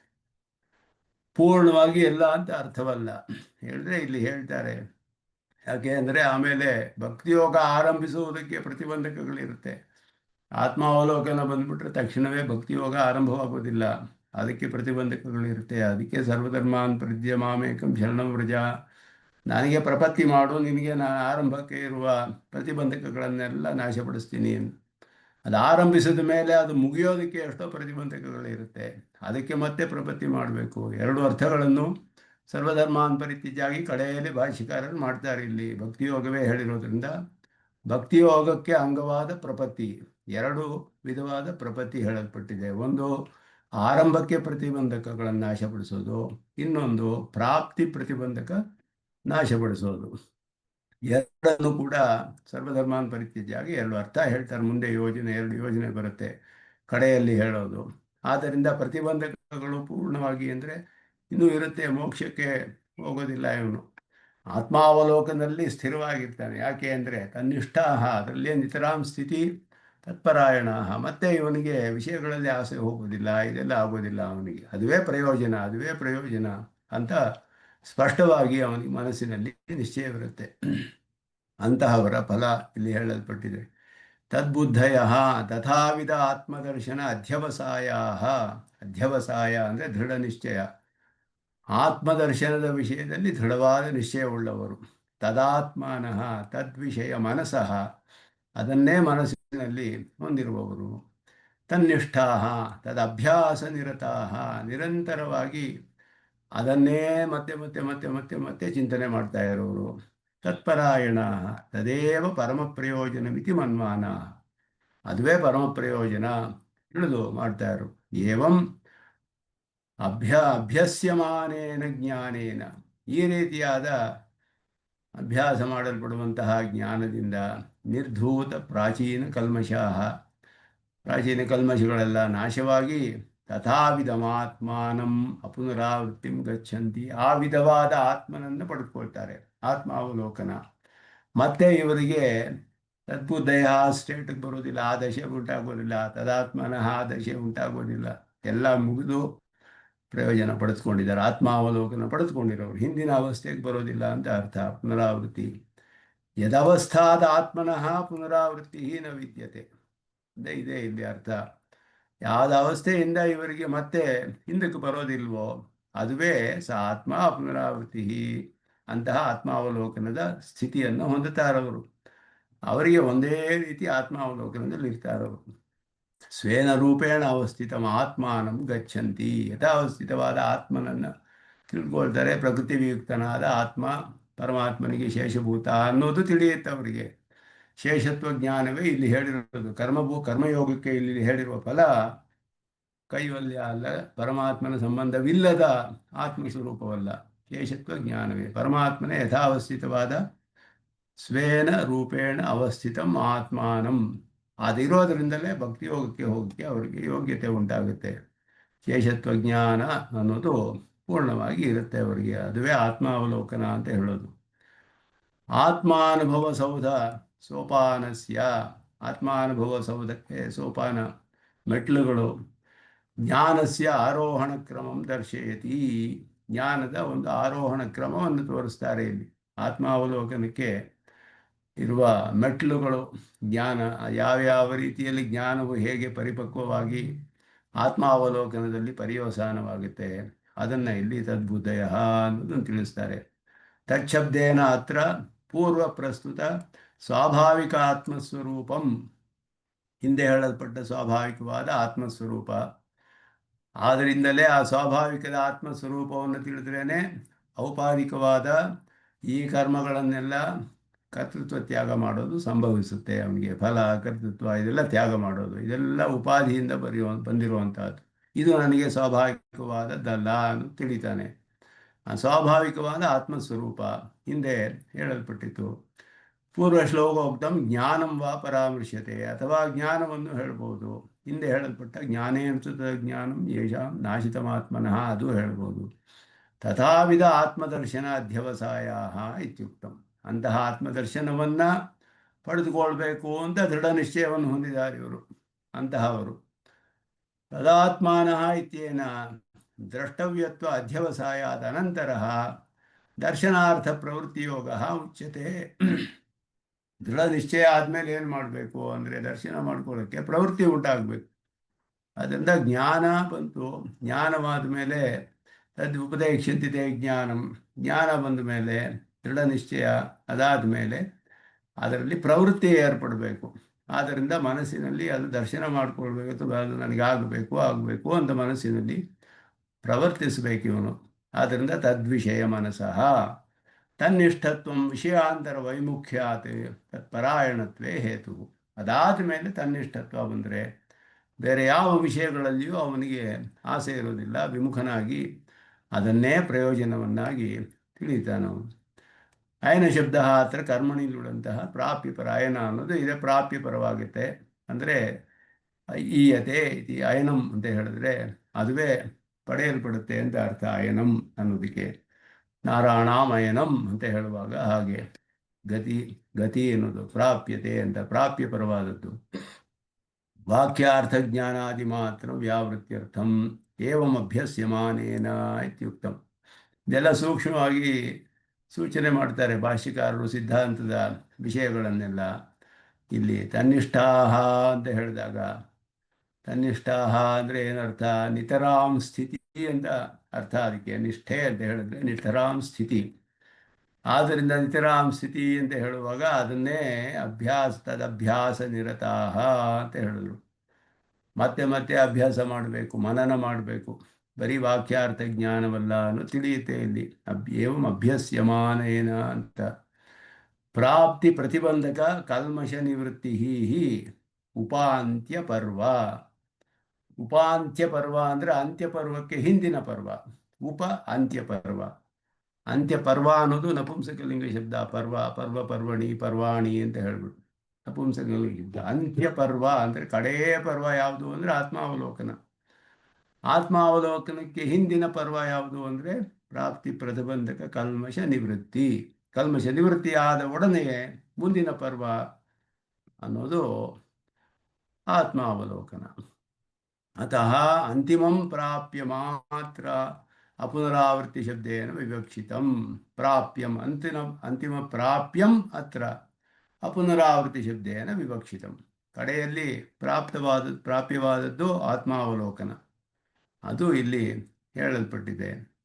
ಅಪುನರಾವೃತ್ತಿ ಅಂತ ಹೇಳಿರೋದು ಪ್ರಾಪ್ಯವಾದ, ಈ ಕರ್ಮಯೋಗದಲ್ಲಿ ಪ್ರಾಪ್ಯವಾದ ಕಡೆಯ ಅವಸ್ಥೆ. ಸಚ ಯಥಾವಸ್ಥಿತ ಆತ್ಮ ಇವ. ಆತ್ಮನ ಯಥಾವಸ್ಥಿತವಾದ ಸ್ವರೂಪ ಅವನಿಗೆ ಸಾಕ್ಷಾತ್ಕಾರವಾಗುತ್ತೆ. ಯಥಾವಿಧಂ ಆತ್ಮಾನಂ ಅಂತ ಹೇಳಿದ್ರು. ಅಪುನರಾವೃತ್ತಿ ಶಬ್ದಸ್ಯ ಅತ್ರ ಅನುದ್ದಿಷ್ಟ ಅವಧ್ಯಂತರ ಪರಾಮರ್ಶಾಪೇಕ್ಷ ಸಮಾಸಾಂತರ ವಿದಾಸೇನ ಆತ್ಮವಿಶೇಷಣತ್ವಾಯ ಯದವಸ್ಥಾತ್ ಅಂತ ಹೇಳಿದ್ರು. ಇಲ್ಲಿ ಉದ್ದಿಷ್ಟವಲ್ಲದ ಅವಧ್ಯಂತರ ಪರಾಮರ್ಶಾಪೇಕ್ಷ ಅಂತ ಹೇಳಿದ್ರು. ಅವಧಿ ಇಲ್ಲದ ಅಂತ ಅರ್ಥ ಅಲ್ಲ. ಪುನರಾವೃತ್ತಿ ಅಂದರೆ ಮತ್ತೆ ಇವನು ಬರೋದೇ ಇಲ್ಲ ಅಂತ ಅರ್ಥ. ಯದವಸ್ಥೆ ಅಂತ ಹೇಳಿದ್ರು. ಆತ್ಮನಿಗೆ ಕ್ಷೀಣೆ ಪುಣ್ಯೆ ಮರ್ತ್ಯಲೋಕಂ ವಿಶಂತಿ ಅಂತ ಹೇಳಿದೆಯಲ್ಲ, ಪುನರಾವೃತ್ತಿ ಉಚ್ಯತೆ. ಯದವಸ್ಥಾದಿತಿ ಚ ಅಯುಕ್ತಂ ಮೋಕ್ಷಸ್ಯಾಪಿ ಅವಸ್ಥಾ ವಿಶೇಷತ್ವೇ ನಿತ್ಯತ್ವಯೋಗಾತ್ ಪುನರಾವೃತ್ತಿ ಪ್ರಸಂಗಾತ್ ಇತಿ ಸ್ವೇನ ರೂಪೇಣ ಅಂತ ಹೇಳ್ತಾರೆ. ಇಲ್ಲಿ ಯಾವ ಅವಸ್ಥೆಯನ್ನು ತನ್ನ ಸ್ವಾಭಾವಿಕವಾದ ಅವಸ್ಥೆ ಅಂತ ಅರ್ಥ. ಆದ್ದರಿಂದ ಇದು ಇನ್ನೊಂದು ಅವಸ್ಥಾಂತರ ಪ್ರಾಪ್ತಿ ಅಂತ ಅರ್ಥವಲ್ಲ. ಯದವಸ್ಥಂ ಅಂತ ಹೇಳಿದಾಗ ಅವಸ್ಥಾಂತರ ಪ್ರಾಪ್ತಿ ಅಲ್ಲ. ಯದವಸ್ಥಾದ ಆತ್ಮನಃ ಪುನರಾವೃತ್ತಿ ನ ವಿದ್ಯತೆ ಸ ಆತ್ಮ ಪುನರಾವೃತ್ತಿ ಅಂತ ಹೇಳಿದಾಗ ಆತ್ಮನ ಸ್ವಾಭಾವಿಕವಾದ ಅವಸ್ಥೆ ಅಂತ ಅರ್ಥ. ಅದಕ್ಕೆ ಹೊಸದಾದ ಒಂದು ಅವಸ್ಥೆಗೆ ಹೋಗ್ತಾನೆ ಅಂತ ಅರ್ಥವಲ್ಲ. ಇದು ಅವಸ್ಥಾಂತರ ಪ್ರಾಪ್ತಿ ಅಂದರೆ ಕಾರ್ಯವಾಗಿಬಿಡುತ್ತೆ. ಕಾರ್ಯ ಅನ್ನೋದು ಅವಸ್ಥಾಂತರ ಪ್ರಾಪ್ತಿಯೇ. ಒಂದು ಅವಸ್ಥೆಯಿಂದ ಮಣ್ಣಿನ ಅವಸ್ಥೆಯಿಂದ ಘಟದ ಅವಸ್ಥೆಗೆ ಹೋಗೋದೇ ಕಾರ್ಯ. ಅದು ಉತ್ಪನ್ನವಾಯಿತು, ಘಟ ಉತ್ಪನ್ನ ಅಂತ ಹೇಳ್ತೀವಿ ನಾವು. ಉತ್ಪತ್ತಿ ಆದರೆ ನಾಶವಾಗಬೇಕದು ಮತ್ತೆ. ಆದರೆ ಈ ರೀತಿ ಅವಸ್ಥೆಯಲ್ಲ ಇದು, ಅವಸ್ಥಾಂತರ ಪ್ರಾಪ್ತಿಯಲ್ಲ ಇದು. ಆದ್ದರಿಂದ ಯದವಸ್ಥಾತ್ ಅಂತ ಹೇಳಿದ್ರೆ ಇದು ಯಾಕೆ ಅಂದರೆ ಕ್ಷೀಣೆ ಪುಣ್ಯ ಮರ್ತ್ಯಲೋಕಂ ವಿಶಂತಿ ಅಂತ ಹೇಳುವಾಗ ಪುಣ್ಯಗಳೆಲ್ಲ ನಾಶವಾದಾಗ ಇಲ್ಲಿಗೆ ಬರ್ತಾರೆ, ಅದು ಪುನರಾವೃತ್ತಿ ಅಂತ ಹೇಳೋದು. ಮೋಕ್ಷಸ್ಯಾಪಿ ಅವಸ್ಥಾ ವಿಶೇಷತ್ವೇ. ಮೋಕ್ಷವು ಒಂದು ಅವಸ್ಥಾ ವಿಶೇಷ ಅಂತ ಹೇಳಿಬಿಟ್ರೆ ನಿತ್ಯತ್ವವಾಗುವುದಿಲ್ಲ. ಯಾಕೆ ಅಂದರೆ ಅವಸ್ಥೆಗಳು ಆಗಂತುಕ. ಅವಸ್ಥೆಯ ಲಕ್ಷಣವೇನು? ನ್ಯಾಯಸಿದ್ಧಾಂಜಲಿ ಸ್ವಾಮಿ ದೇಶಿಕನು ಹೇಳ್ತಾರೆ, ಆಗಂತುಕೋ ಅಪೃಥಕ್ ಸಿದ್ಧ ಧರ್ಮ ಅವಸ್ಥಾ ಅಂತ ಅದರ ಲಕ್ಷಣ. ಅವಸ್ಥಾ ಅನ್ನೋದು ಸ್ಟೇಟ್ಸ್, ಅದು ಆಗಂತುಕ, ಬರುತ್ತೆ ಹೋಗುತ್ತೆ. ಆದರೆ ಅಪೃಥಕ್ ಸಿದ್ಧ ಧರ್ಮ. ಮಣ್ಣಿಗೆ ಘಟತ್ವ ಅನ್ನೋದು ಅಪೃಥಕ್ ಸಿದ್ಧವಾದ ಧರ್ಮ. ಅದು ಒಂದು ಅವಸ್ಥೆ. ಘಟಕ್ಕೆ ಕಪಾಲತ್ವ ಬರುತ್ತೆ. ಮತ್ತೆ ಇದೆಲ್ಲ ಅಪೃಥಕ್ ಸಿದ್ಧವಾದದ್ದು. ಅದನ್ನು ಬೇರೆ ಮಾಡೋಕ್ಕಾಗೋದಿಲ್ಲ. ಅದರ ರೂಪವನ್ನು, ಜಾತಿ, ಇದೆಲ್ಲ ಬೇರೆ ಮಾಡೋಕ್ಕಾಗೋದಿಲ್ಲ. ಇದೆಲ್ಲ ಅವಸ್ಥಾ ವಿಶೇಷಗಳು. ಅವಸ್ಥಾ ವಿಶೇಷ ಉತ್ಪನ್ನವಾಗುತ್ತೆ, ನಾಶವಾಗುತ್ತೆ, ಬರುತ್ತೆ, ಹೋಗುತ್ತೆ. ಆಗಂತುಕ ಅಪೃಥಕ್ ಸಿದ್ಧ ಧರ್ಮ, ಅದುವೇ ಅವಸ್ಥಾ ಅನ್ನೋದಕ್ಕೆ ಲಕ್ಷಣ. ಆಗಂತುಕ ಪೃಥಕ್ ಸಿದ್ಧ ಧರ್ಮ ಅವಸ್ಥಾ ಅಂತ ಹೇಳೋದು ಒಂದು ಧರ್ಮ. ಮೋಕ್ಷವು ಆ ರೀತಿಯಲ್ಲ. ಮೋಕ್ಷ ಆಗಂತುಕವಲ್ಲ. ಒಂದು ಸತಿ ಬಂದರೆ ಮುಗೀತು, ಮತ್ತೆ ಅದಕ್ಕೆ ಬೇರೆ ಒಂದು ಅವಸ್ಥೆಗೆ ಹೋಗೋ ಇದೇ ಇಲ್ಲ. ಅದರಿಂದ ಹೊಸದಾದ ಉತ್ಪನ್ನವಾದ ಅವಸ್ಥೆಯಲ್ಲ ಅದು. ಅದು ಸ್ವಾಭಾವಿಕವಾದ ಅವಸ್ಥೆ. ಆದ್ದರಿಂದ ಸ್ವೇನ ರೂಪೇಣ ಇಲ್ಲಿ ಹೇಳ್ತಾರೆ, ಸ ಆತ್ಮ ಪುನರಾವೃತ್ತಿ ಅಂತ ಹೇಳಿಬಿಟ್ಟು ಸ್ಪಷ್ಟಪಡಿಸ್ತಾರೆ ಭಾಷಿಕಾರರು. ಸ್ವೇನ ರೂಪೇಣ ಅವಸ್ಥಿತಂ ಆತ್ಮ ಅಂತ. ತನ್ನ ಸ್ವರೂಪದಲ್ಲಿ ಇರ್ತಾನಷ್ಟೇ ಅವನು, ಹೊಸದಾದ ಅವಸ್ಥೆ ಬರೋದಿಲ್ಲ ಅವನಿಗೆ ಅಂತ ಹೇಳಿಬಿಟ್ಟು. ಅದೇ ಇಲ್ಲಿ ಹೇಳಲ್ಪಟ್ಟಿರೋದು ಅಂತ. ಪುನರಾವೃತ್ತಿ ಶಬ್ದಕ್ಕೆ ಹೀಗೆ ಆ ರೀತಿ ಅರ್ಥ ಮಾಡಬೇಕು. ಇಲ್ಲಿ ಬೇರೆ ಯಾವುದೋ ಒಂದು ನಾಶವಾಗಿದೆ ಅಂತ ಹೇಳಿದ್ರೆ ಆ ರೀತಿ ಅರ್ಥವಲ್ಲ ಇದು. ಇದು ಸ್ವಾಭಾವಿಕವಾದ ರೂಪಕ್ಕೆ ಹೋಗ್ತಾನೆ ಅಂತ ಹೇಳಿ, ಆದ್ದರಿಂದ ಆತ್ಮವಿಶೇಷಣ ಯದವಸ್ಥಾತ್ ಅಂತ ಹೇಳಿದ್ದಾರೆ. ಅದನ್ನು ಔಪಾಧಿಕ ಸಮಸ್ತ ಆಕಾರ ನಿವೃತ್ತಿ ರೂಪ ಅವಸ್ಥಾ ವಿನಾಶಕ ಅಸಂಭವಾತ್ ಪರಮತೇಪಿ ಪ್ರಧ್ವಂಸರೂಪತ್ವಾತ್ ಅನಿವರ್ತ್ಯೇತಿ ಭಾವ ಅಂತ ಹೇಳಿದ್ರು.